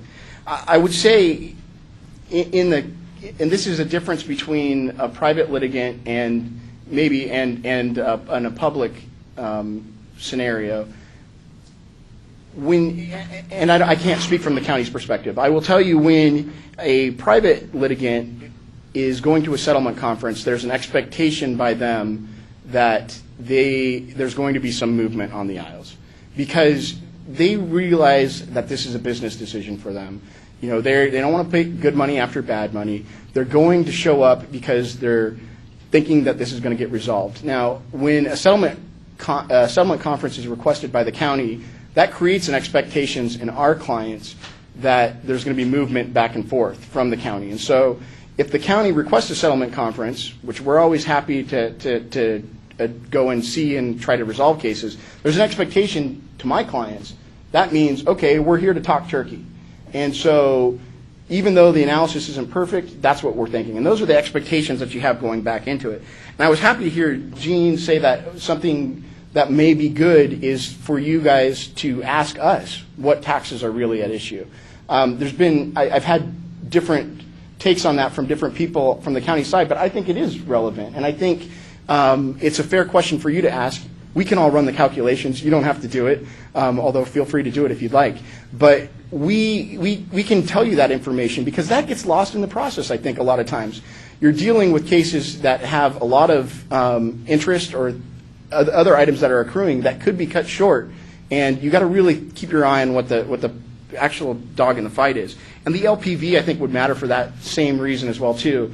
LPV can factor differently based on different components of the full cash value. And so an offer that reduces the full cash value but does not reduce the LPV is not as attractive as an offer that reduces both. And that the reason is because about 60% of your taxes roughly come from that limited property value when I say LPV. So these are just things to keep in mind as we move forward. The other thing I want to say is you're going to deal with multiple years often in case because it's so backlogged and because it's a retrospective kind of appeal process.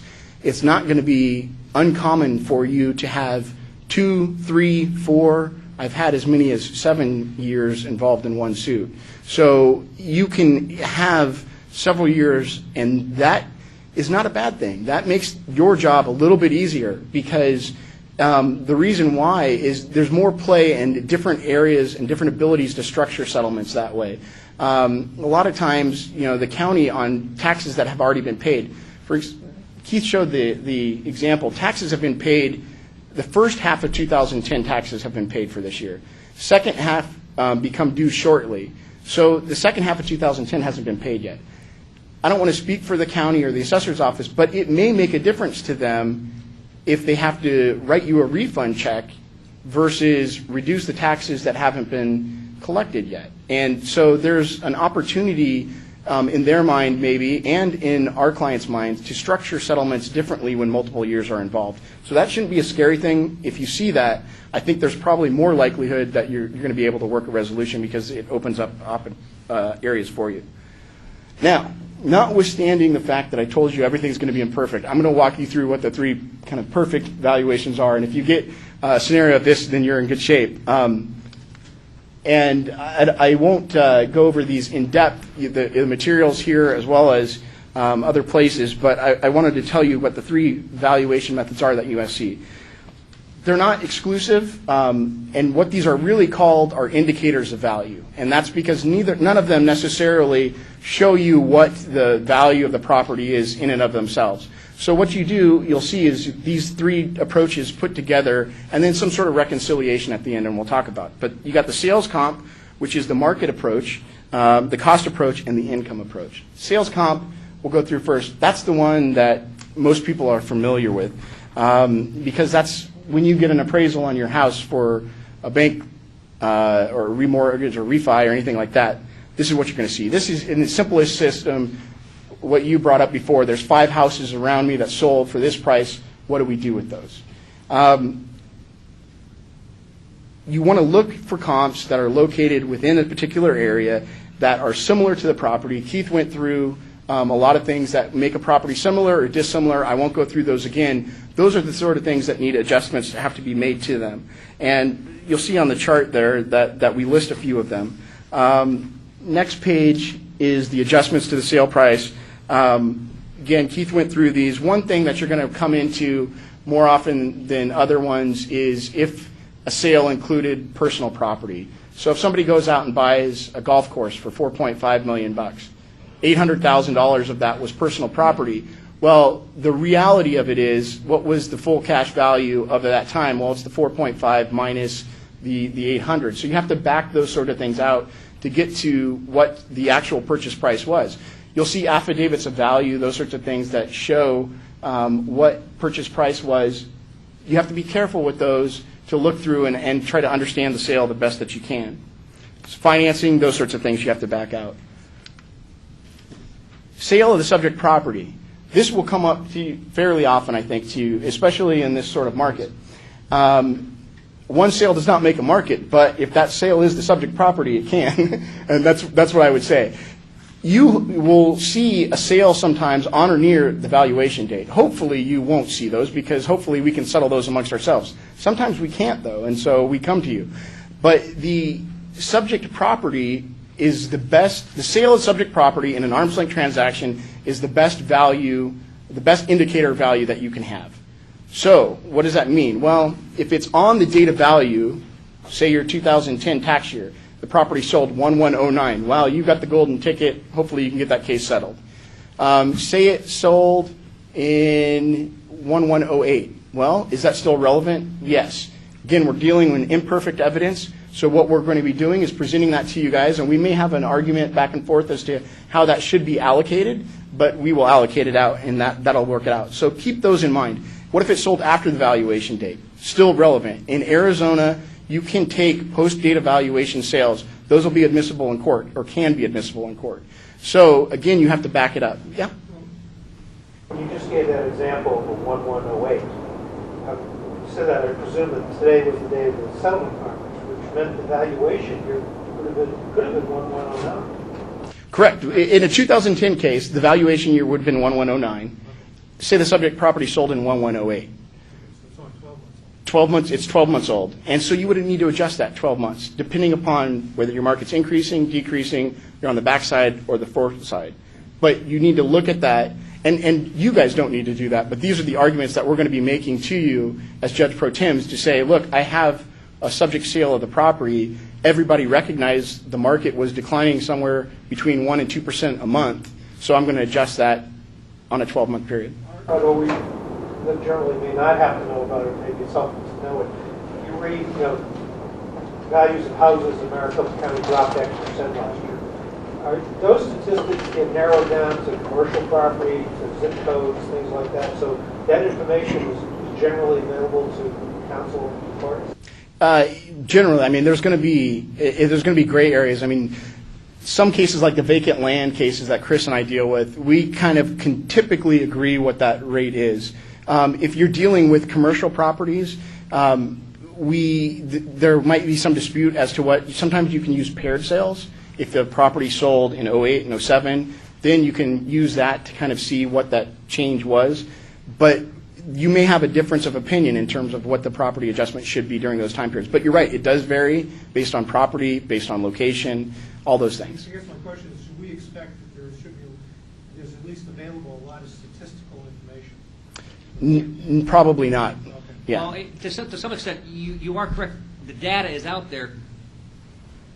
What type of data you're going to get is going to be questionable. I mean, I've seen Case-Shiller indexes, which is a study done maybe out of Chicago, and they want to then apply it to the Arizona market, which is the Southwest market, but it doesn't necessarily zoom into Phoenix, Arizona. It's general. So you argue back and forth as to how relevant that is. That may show that the market declined 5% last year. We from the assessor's office might have data that shows over on the west side of town it went down 3%. However, Scottsdale didn't drop nearly as fast, and they got that from all of their mass modeling, all the data, all the sales. So it's going to be one of these arguments back and forth that we'll look to you to try to say, well, that's reasonable, that's not reasonable. I understand where you're coming from. Where can we go on this? Because there's a lot of, you're right, there's a lot of data out there, and it's how relevant each of it is to that specific market. And it all comes back to the old real estate adage, location, location, location. Yeah, and so that'll be a discussion that's ongoing during it. I'm trying to hurry up. I don't want to take too long. The second indicator of value is the cost approach. Cost approach is pretty simple. Basically, what you do is you do a sales comp approach on the land. You find out what the land value is as if it was vacant. You value land vacantly. And then you do a replacement cost, new, less depreciation on the improvements. And so what you basically do is assume, you find out what the value is of the land through a market analysis. Actually, we'll go to this slide right here. It'll lay it out. But you establish the value of the land through a market analysis if it was a vacant. Then through Marshall and Swift or different scenarios, you value what the replacement costs of the structures are new. You then depreciate them to their current age. Then you subtract that depreciation out, you add the land in, and boom, there you've got a value. Cost approach, all these approaches are different for different properties and have different importance to different properties. Cost approach is going to be more valuable for an odd property that won't really lend itself to either the sales comp approach or an income approach. And it's also going to be more relevant for a newer property that was built more recently because you have more of that data. It's not going to be terribly relevant for an older property that's been around for 20 years. So you'll see approaches applied, and if you've ever been through an appraisal, sometimes you will see the cost approach isn't even done because it's not really applicable to a property. But that's another way of coming at it that you'll see. And so when you get analysis, you may see that as well too. Income approach, you'll see this quite a bit on an income-producing property. And income approach is based on the premise that a property is not worth any more than the value of the income that it will produce. There's different ways of producing incomes approaches. There's direct capitalization, there's discounted cash flows, and for the sake of brevity, if you have questions about those, again, they're all in this book, and you can talk to us during settlement conferences. Our job is to lay it out to you to understand how to do it. The most of the time, what you're going to see is a direct capitalization, which is kind of the simplest form of an income approach, and so you'll see that most often, and that will be fairly easy for you to pick it out. And the way that you calculate that under an income approach is the first thing you've got to do is to establish what the net operating income is, and you'll see that abbreviated NOI. And what you do on that front is you basically start with the gross rent that's available in an income-producing property. Obviously, if it's not an income-producing property, you can't do the income approach. But let's take the example, the most obvious example, an apartment complex. So you take the gross rent, you then have to back out vacancy, market vacancy, market collection factors, and then you back out expenses. The thing that you're going to, the simple calculation at the end is the value of the property is the net operating income divided by the capitalization rate. And you can flip that equation if you want to find out what the cap rate is on a sale. You can do different things, but that's what you're trying to do, and that's the simplest way to calculate it. So this lays out the different expenses that can be and can't be deducted from that. So again, gross rent minus vacancy, then you take out your collection factors, and then you take out your expenses. You'll see on here fixed expenses, property insurance, license permit fees, variable expenses, utilities management, payroll, security, landscaping. Now these can vary property to property.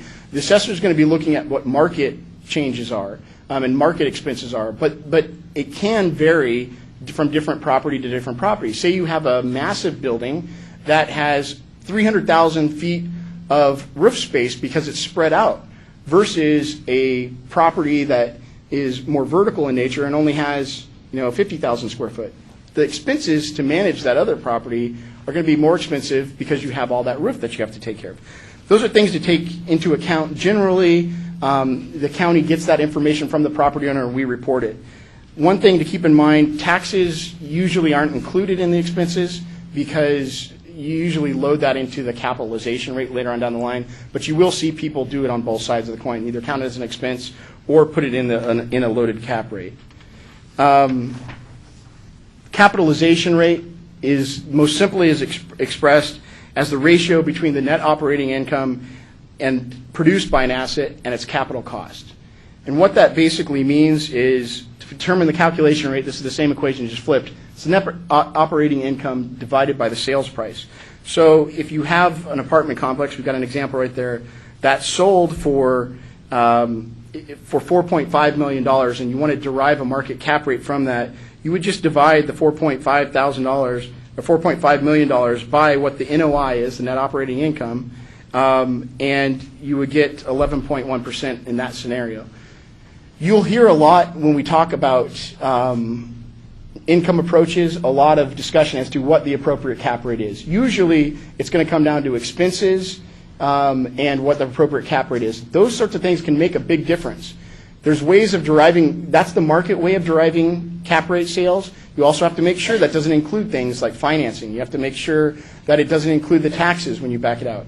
There's also national studies that you'll see that project cap rates for certain areas and for certain types of property, and those will be relied on too. So we'll come to you with that information, and we'll be making our presentations about which makes the most sense in terms of which cap rate. And then finally, reconciliation values of method. As I mentioned, these are indicators of value. Not one of them is necessarily conclusive. They're not weighed necessarily equally on any property. They're not, say, 33%. An appraiser, when they look at it, could say, you know what, I'm going to discount the cost approach entirely because it's not appropriate for this property, and so I'm going to look at these two. That's basically, it comes down to being a professional decision made by the appraiser in terms of looking at everything, which indicator is best, and how to reconcile the three values and put them together.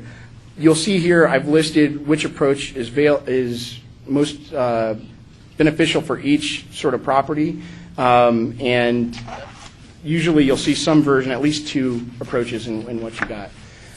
Again, you won't see all of this in necessarily a settlement conference, but we try to provide you with the best information we can. Yep. In order to be adequately prepared as a judge pro tem, I'm trying to simplify an area that I know nothing about. Absolutely. Listening to you, what I am seeing, I want in a pretrial settlement memo, and I'd like Judge Fields to comment on what I'm missing, is I want to know from the appraiser what their cost model is, and I want to see their calculations, so I see their position. From the owner, I want to see what type of valuation they did, what components they consider, and I want to see their calculations. And I want both sides to tell me what's wrong with the other's position. And you will have talked about all that before you go to pretrial settlement conference anyhow. We may or we may not have, and that's based on the exchange of information. Sometimes we both have tremendous caseloads. The assessor, as you heard Mr. Russell said, is buried. Oftentimes, most of the time, they will have at least our valuation analysis because it may have been presented at the State Board of Equalization. We may or may not know their position, but ideally, that's exactly right, what it should lay out. Before you get to the pretrial settlement conference, you do want that information. Absolutely. So the kind of give and take you've been talking about will be meaningful. Absolutely. And it's good we don't waste the first hour of your time going through that information, understanding what each side's position is. It's much better to go in having it targeted, saying, okay, here's where we have real areas of dispute. They've used a different expense rate. They've used a different cap rate. So ideally, yes, that's what would be most beneficial for us and for you. And I would encourage, to the extent you're doing orders, setting them, to say that that's what you would like in that information. Thank you. I'm going to say that you don't always get all that information. You may not get it in the memos, at least my experience, but you'll get it at the settlement conference. That doesn't necessarily help you prepare, but if you know what questions to ask, the information is there. Now, whether they give it to you in a memo or not is a different. So it's a little different than the normal civil settlement. It is. It's and I usually start these in a joint conference. Sometimes we never leave the joint conference because they start exchanging information, most of which I don't even understand, but they apparently do, and it's working. So as long as they're communicating, I've done my job. It doesn't hurt to ask. That's true. It doesn't hurt to ask. But you do include those requests in your notice? It goes out. I haven't, but I may start doing that, but it's just kind of the form notice that goes out. Most of the time, it's included. You know what methodology they used. You may not know some of the intricacies of the cap rate until you get into some of the discussions, and it's challenged by the other side, saying, where are you coming up with this cap rate? And then they start pointing out errors, deficiencies, whatever. Then, now, after the day, I'll understand a little bit more about what to look for. And I'll say, my name's Brian LaCourte. I'm from Ballard Spar in Phoenix, and I've been through 4 or 5 settlement conferences as a practitioner in high-stakes tax litigation, and I'll try to share some war stories about being the practitioner in front of either a judge pro tem or a professional mediator, a privately hired mediator, what worked, what did not, and what, as a judge pro tem myself, what I would expect in your shoes setting these. I will say, just on that particular question, the more complicated cases that would lend themselves to a pretrial settlement conference, because, as Bart said, the case where there's a sale or there's some definitive benchmark that shows either value or use, those cases settle before they end up through a formal settlement conference. As you know, in any civil context, if a case gets to the point of briefing settlement conference memoranda and lawyers showing up at your office all day for a settlement, it's a case that is not easily settled without the intervention of ADR. So in the context of those cases that go to settlement conferences, typically all of this vast array of either valuation methodologies, valuation considerations, classification considerations, the case will be distilled down typically to a narrow issue within the broader context of what the hell is the value of the property. So, for example, a very large valuation case may be all about the capitalization rate, or it may be all about loading up a particular cost that affects the income approach. And that will be briefed, and then you will have very knowledgeable people in the room that can direct you on that. When I set a settlement conference as a judge pro tem, I have a telephonic conference, as I'm sure all of you do, with the parties about the date of the conference, and I ask, what is the primary issue in dispute? Is it a breach of contract? Is it I've had everything from a marriage separating and they're fighting over the car to, an enormous business dispute over trade secrets. Once you identify the primary issue in the property tax case, then I think you'll be in a good position to say, I'd like you to brief what your points are on that issue, and, as you say, why the other side's case is deficient, and then you can then take your mediation approach of either evaluative or facilitative. But there will be a focus on one of these broad areas usually in these cases. Typically, a property tax dispute does not involve every single consideration that we're covering with you here, or all of us our heads would be spinning. And I agree with Bart, on the taxpayer side, we typically have someone from a large accounting firm like a KPMG or a large tax consulting firm, or for a company we have their tax manager who's like an in-house accountant or CFO. We may have our appraiser with us, and so we'll have people in the room that are knowledgeable. Those types of people right now are enjoying beverages on the 16th hole of the Phoenix Open. Thank you, Judge Fink, for setting this up on the Friday of the Phoenix Open. But generally, we'll have those folks in the room, and in my experience in settlement conferences with representatives of either the Arizona Department of Revenue, the State Taxing Authority, or Maricopa County and the Assessor's Office, there are typically numerous representatives that have a very good understanding of what the issues are and what their positions are, so you can flesh those out in a joint session. And as I watch Mr. Russell enjoy the donuts, having had a settlement conference with Mr. Russell, it occurs to me if I'd only had pastry in the room, we might have had a better result. So I have to remember that for the next time. Sorry. You're a standing target there. It's hard not to resist you.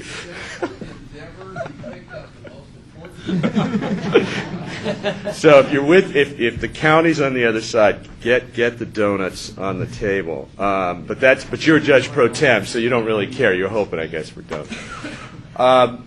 So I will try to cover the topics that I'm going to talk about in the context of actually some experience with settlement conferences as a practitioner. I haven't sat as a judge pro tem for a tax case settlement conference, largely because I'm always conflicted. So since I practice in this area, it's tough to find someone that I haven't been on the other side of or represented to be a mediator. But there are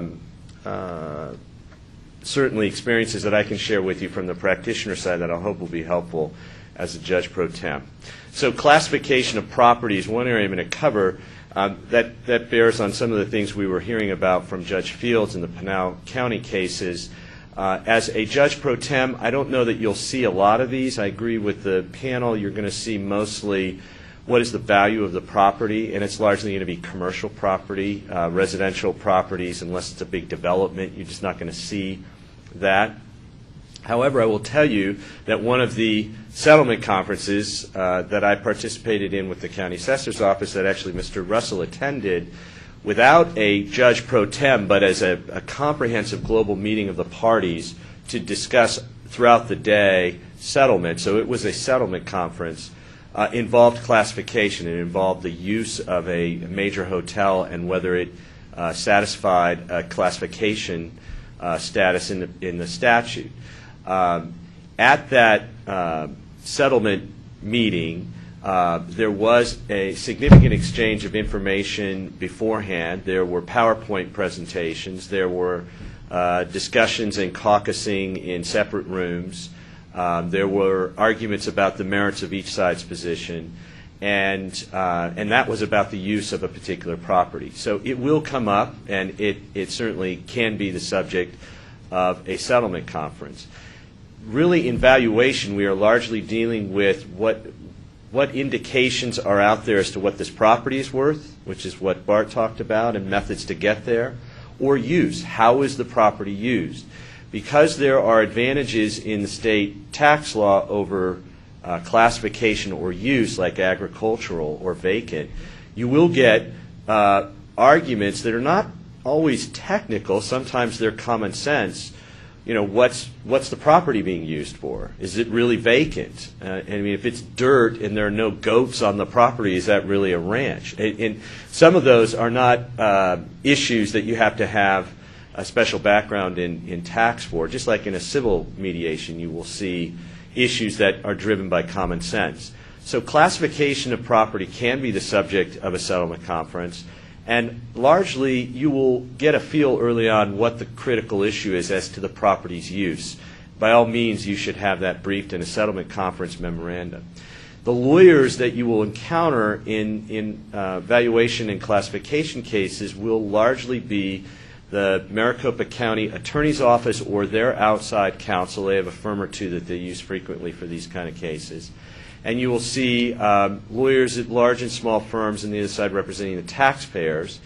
And you should get quality briefing. I know from hearing Judge Fink talk and Judge Donovan before him, the past tax court judge, the comment made by the tax court frequently to the tax bar is, I received very high level of lawyering, high caliber of lawyering in my courtroom. So if you're appointed to one of these cases, by all means, ask for settlement conference memoranda. If the case is worth going all the way through a settlement conference, you'll get a decent memorandum. And it will cover issues such as, if it's classification, what the nuances of the use are. No different than you would in any civil case. It is that memoranda and the level of knowledge in the room that should help you get a head start. I don't think you have to be an expert in tax law to do one of these cases. And in fact, we don't have many judge pro tems in property tax cases available to us. The handful of us that do this regularly generally can't do the settlement conferences. So rest assured that while your head may be spinning walking out of here, I mean, we're on a Friday talking about the scintillating topics of the indicators of value, you're going to get a very detailed insight about the case or the issue without having to be a CPA or a tax lawyer.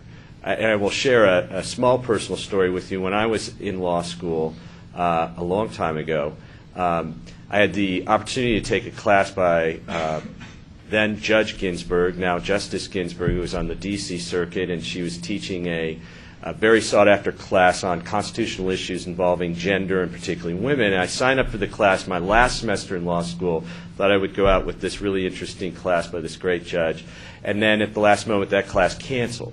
She was unavailable to teach the class, and they couldn't fill it. So the only class available was federal and state tax law. I'd never taken a tax law class, and I don't even know if I could really spell tax in signing up for the class. So I took the class, thankfully pass-fail. It's my last semester in law school.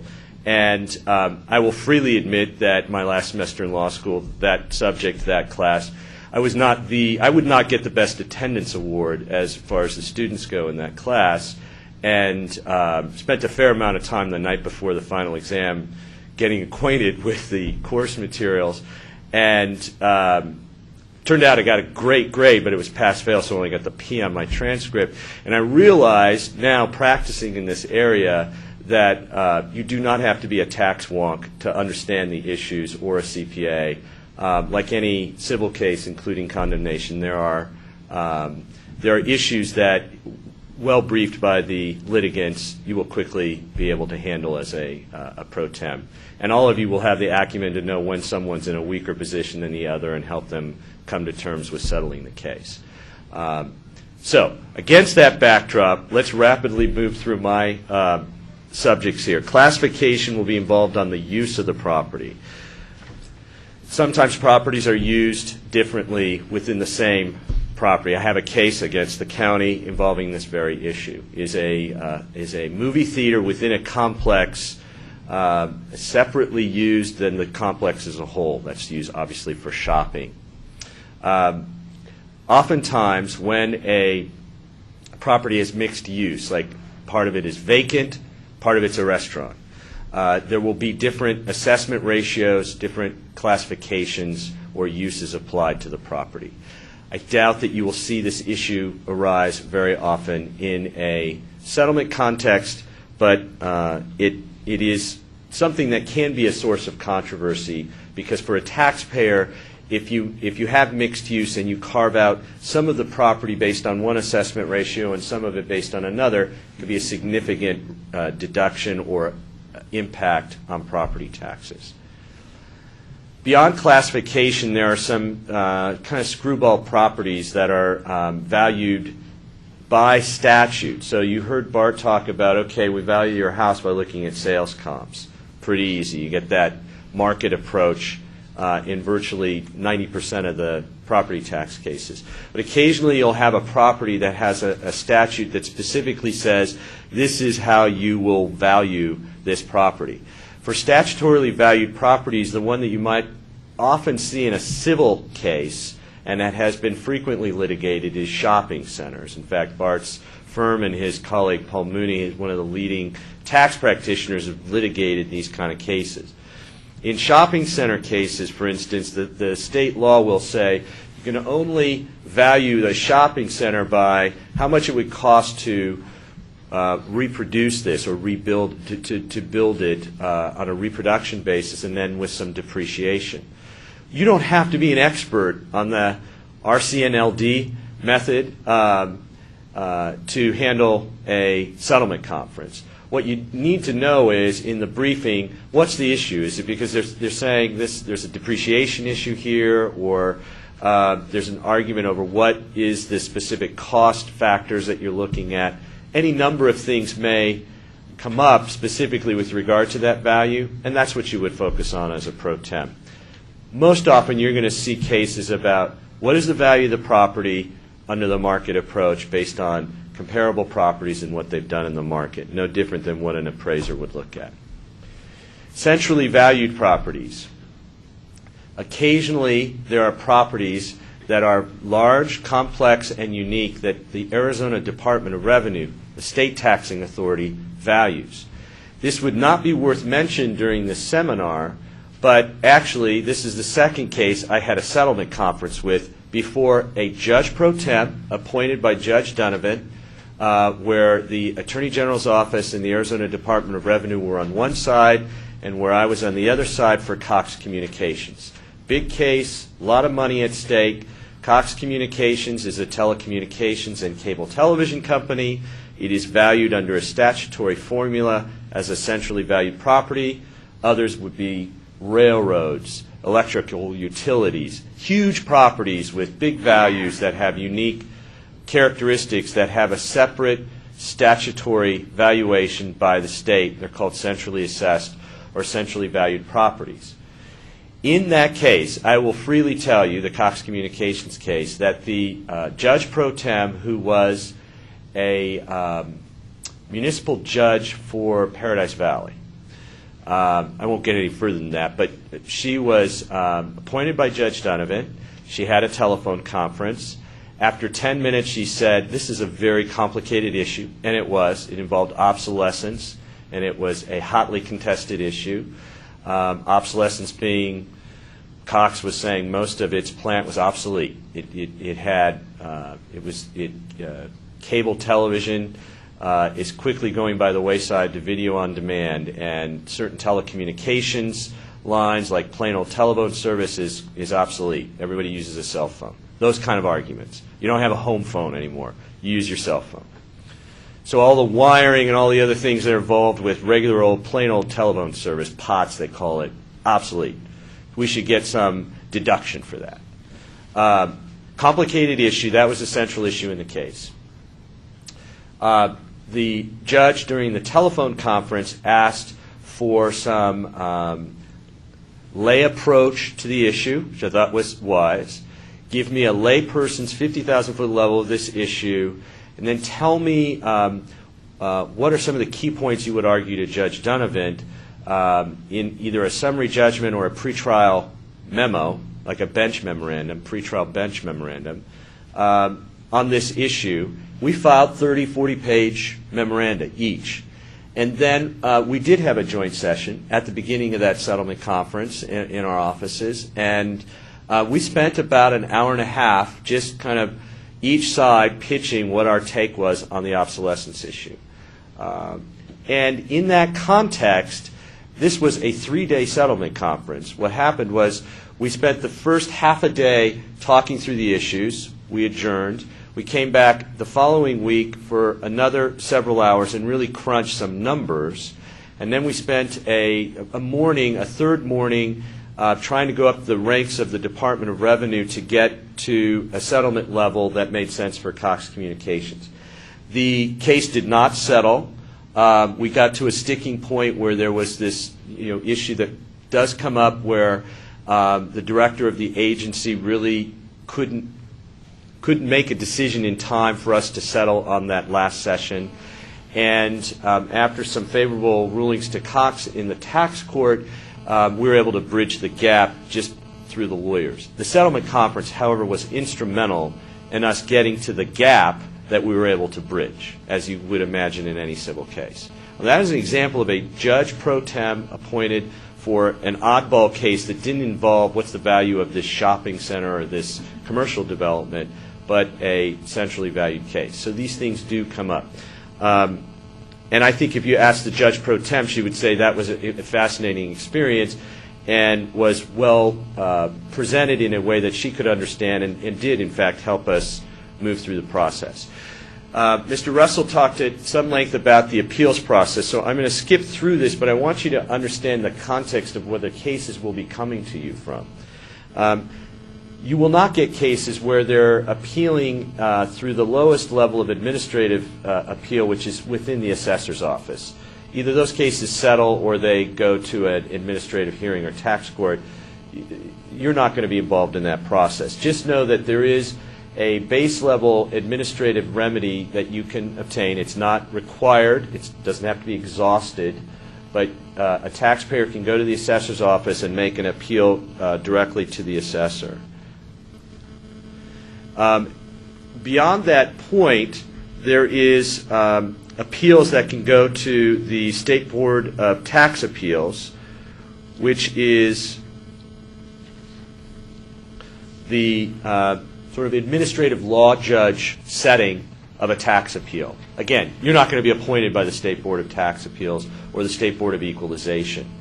It is an administrative hearing, and it does dispense with some cases so that you can clear the decks of cases that may be smaller or that may allow the parties to hear each other's positions and reach some compromise. I have settled cases after an SBOE hearing because I've heard their side, they've heard mine. We crystallize the issues and come to some terms. Cases that go to the tax court either are filed directly, where there's been no administrative hearings, or they are an appeal from the administrative hearing at the State Board of Equalization. You can do either. Okay? This is where you come in. Cases to the tax court understand this, they are de novo. So an appeal from the State Board of Equalization, the tax court really doesn't give any weight or care much about what happened at the administrative hearing. It's de novo, starts fresh, everything is presented new. So in a settlement conference, there may be the occasional gotcha piece of evidence that came out at an administrative hearing. It's only to the effect that you would have to bind that testimony later if you ask the same question.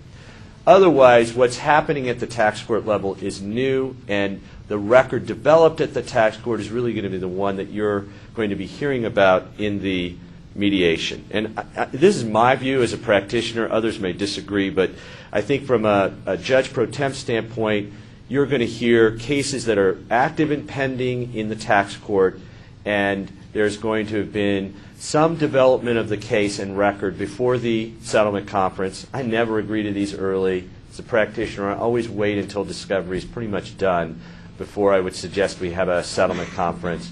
So the record should be relatively well developed. And Judge Fink is very intent, I think, on trying to find a point in a case to get it to ADR, to get a pro tem appointed. So you will have a new record and hopefully a developed record by the time you request memoranda from the parties. And certainly even the memoranda will help you establish what is at issue. Claims for illegally collected taxes, I agree with Gene Rice. You're not going to see this much, although odd as it may be. Illegal taxation and error correction, which are sort of unique areas within property tax or state tax, is where there's been an error by the county, which I'm really pleased to hear Mr. Russell say occasionally that happens and we need to make it right, which is where I come in. And then certainly sometimes the taxpayer has received a benefit that it shouldn't have, and it was an error to give the taxpayer that benefit. The error is not always that you get a refund. Sometimes it's that you owe more taxes, just like the IRS. So this is a third example of a mediation.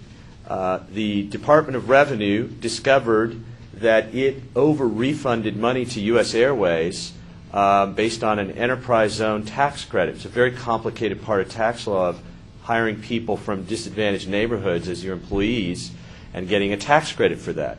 The Department of Revenue decided it had misinterpreted that credit and asked U.S. Airways for $2 million back that it had awarded or refunded or granted to U.S. Airways after a request for these credits. Well, of course, U.S. Airways said, we'd rather not give you the $2 million back.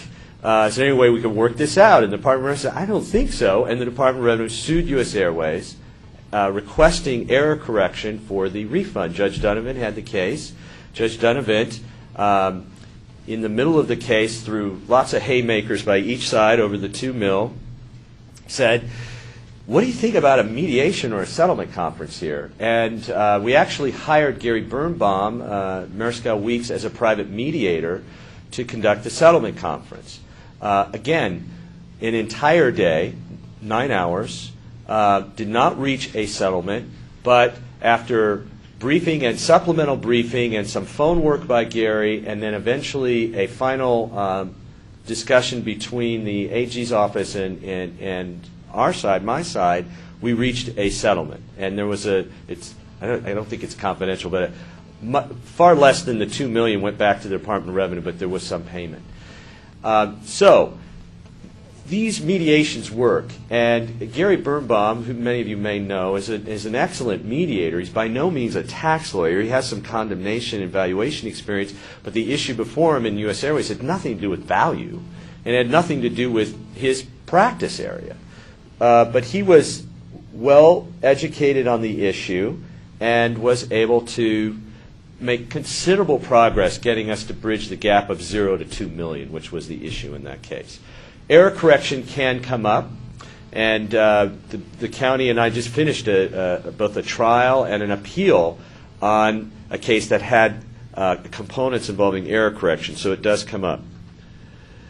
The parties to the appeal in court are generally the taxpayer or property owner that pays the taxes and the government. Occasionally there will be some other interested parties in your settlement conferences, and that can be in the context of either bankruptcy or receivership. So we're seeing that more in settlement conferences. So I know that, for instance, in some of my cases, I'm reporting to someone that is not really the property owner, but that is managing the asset and is in receivership. So when you do have the initial call, one of the questions I would ask as a judge pro tem is, who's paying the taxes and or would receive the refund if the case is won by the taxpayer side? Because you're always going to know it's either the county or the state on the other side. So get to know who the parties are, because oftentimes, if it's a subsequent owner, we're talking about valuation dates, and the valuation dispute is really 2 years back, and it's a subsequent owner like a bank. They have a much different mindset about settling that case than the person that actually wrote the check and paid the taxes under protest. And they may have a much different mindset about the value of the property going forward to get some understanding with the county so that it's on a valuation track that makes sense. So get to know who the parties are. I think that's becoming increasingly critical in our economy. Yes? Brian, the question that I have right now is how much flexibility does the government have in these cases? I know when I do a settlement conference, there's a lot of civil cases. You get down to the range of what's reasonable, there's lots of flexibility on each side, and even though I try to avoid it, sometimes you just end up splitting the difference. Right. And it seems to me that the government's hands are tied here in that you have to have some basis to say, okay, we're going to resolve it for X number of dollars, because that is something you're going to be stuck with for the past and perhaps for the future. It does present a base level of mass appraisal. It does carry forward, but I'll give you the practitioner side, because quite honestly, we have different views on this, and I'll let Mr. Russell or any of the county attorneys that are here speak for the county. But as a practitioner, here's what I know going in. So if you're my judge pro tem, I know going in that the county or the state is going to say, we don't throw a dart or split the baby or do the Solomon approach. There has to be a basis for this. I understand that, and so that is a correct statement. But like any good lawyer, what you want to do on the taxpayer side is provide a basis. And so you can't just arbitrarily say, oh, the heck with it, let's split the difference. It's 4:30 and the Phoenix Open, and et cetera. What you can do, though, and taxpayers will be doing, I think, at least what I try to do when I negotiate opposite of the county, is I come up with something. I'll give you an example. Several months ago, I settled a case with the Maricopa County Assessor's Office and County Attorney, a large development in the West Valley that was more dirt than homes because of the housing crisis. We had disputes and differences of opinion on comparable values.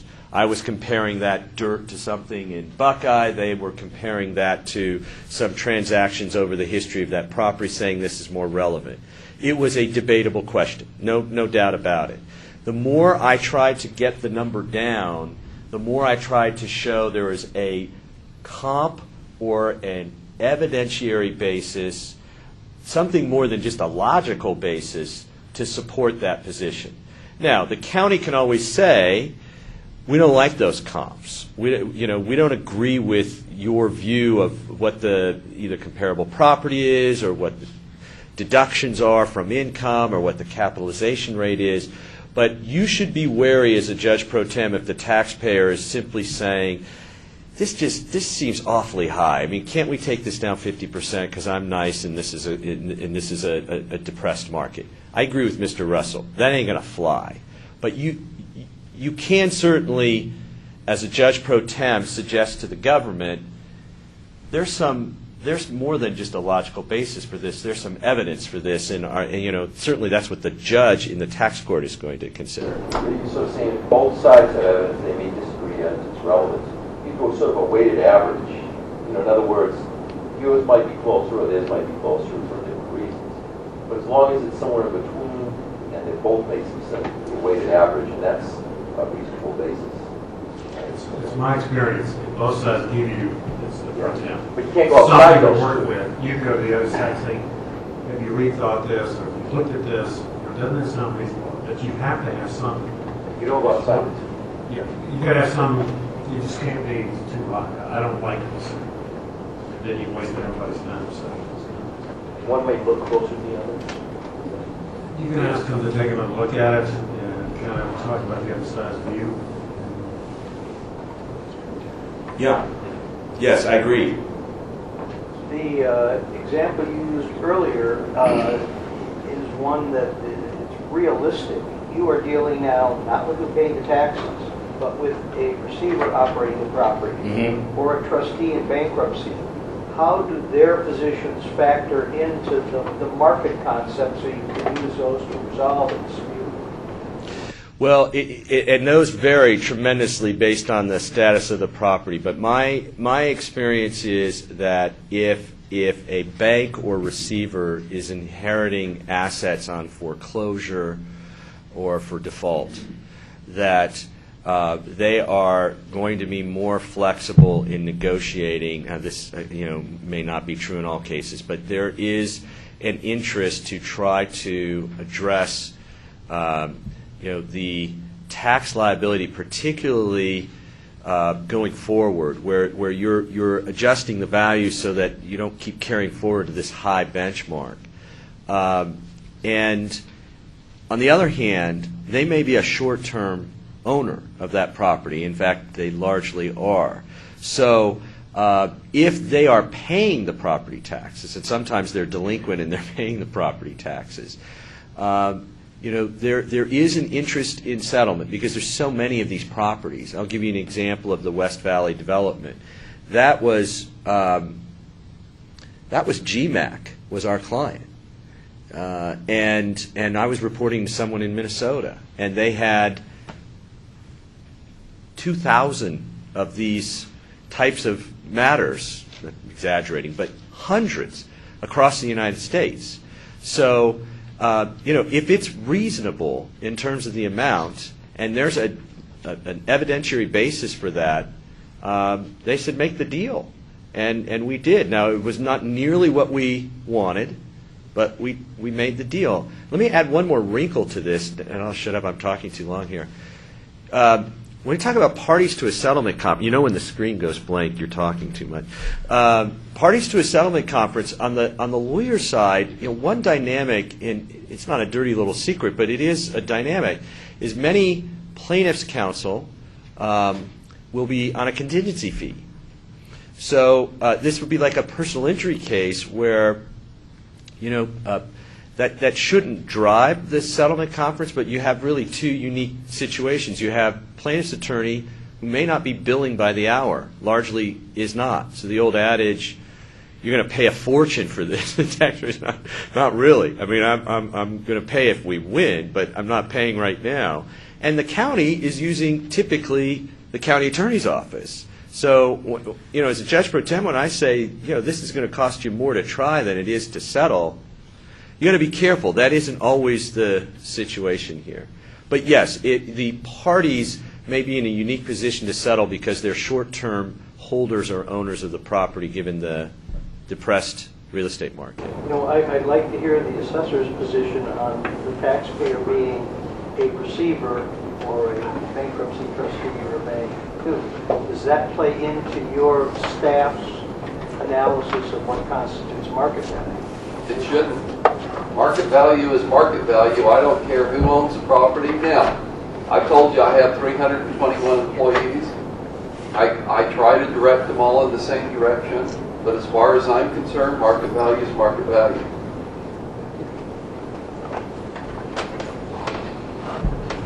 Okay. Change of appearance. I'm gonna wrap my part up really quick because I'm not going to be the guy who took away the time from two prior judges who want to speak yet. So I'm not going to be that guy. But I'm also sorry.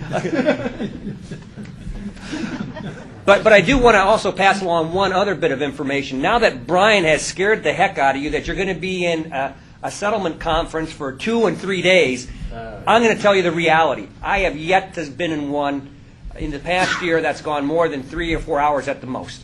And several of those, we've settled 2 and 3 cases at a time in there. So, I mean, we all deal with different types of cases, but don't get frightened that you're going to be stuck in this thing for days on end.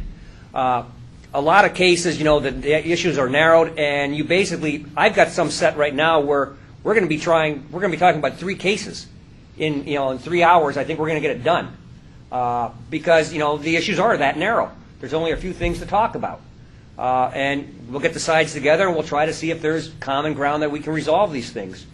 So I guess part of my slide is talking about that over 90% of these cases are going to settle. It's up to you to help us get there, because if they could have settled beforehand, we probably would have done that pretty easy, because it's a matter of valuing. It's a matter of what kind of percentage do you want to use for this or that. Once we've gotten to the settlement component of it, it's important for you to understand that the county, from the county's perspective, I think someone asked the question, what kind of authority are they going to have at the settlement conference? We're going in with authority to try to resolve the case.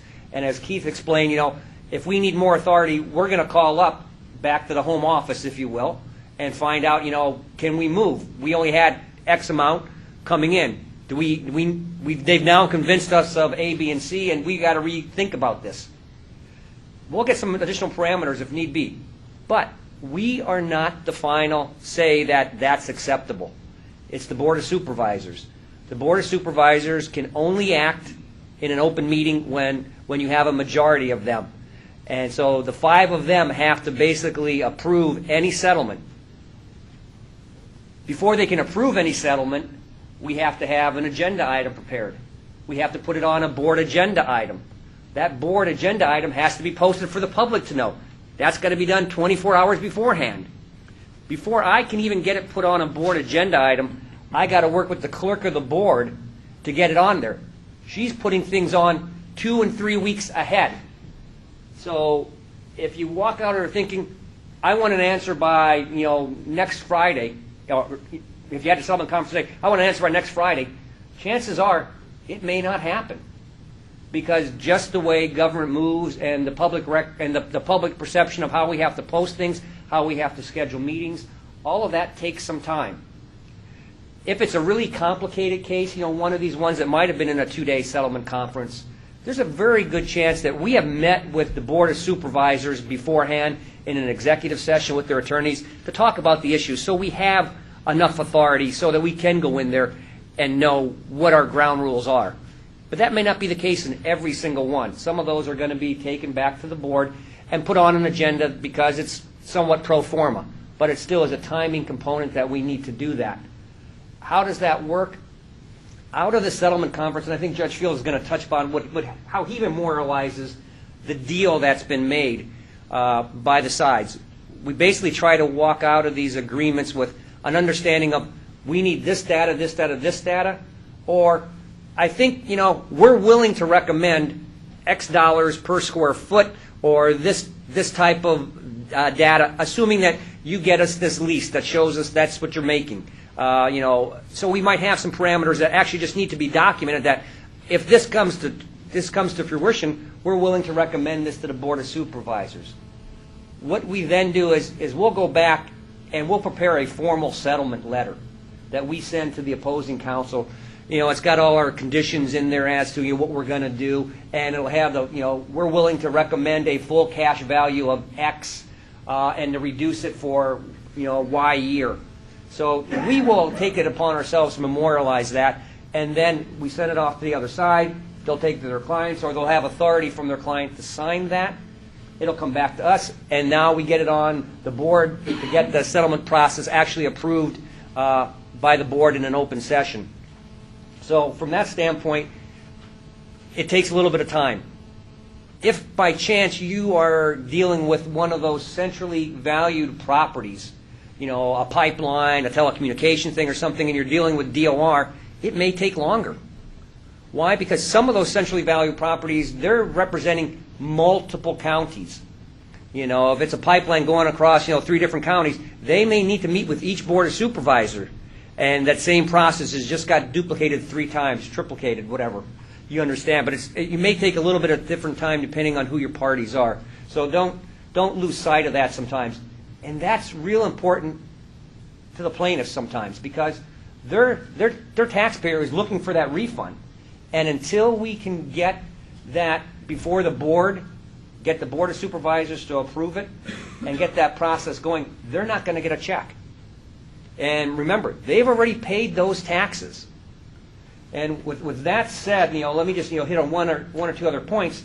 That check, that refund, it's accruing interest, as in all cases, 10%. So if I'm dealing with a case from 2007 that is an agricultural case that was $2 million, and they're going to be granted, $25,000. The tax on that, is going to be different, and there's going to be, some interest accruing over those years. So there is some incentive on both parties, more so on the county, to try to get this to move as quickly as possible so that we don't. So we're not out there trying to drag our feet, but from the plaintiff side, it probably never happens as fast as they would like it. Because I'm sure, the plaintiffs are getting calls from their client, hey, we settled this case, a month ago. Where's my check? Typical fashion, it's in the mail. Well, it's not quite in the mail yet. So let me just add that to you.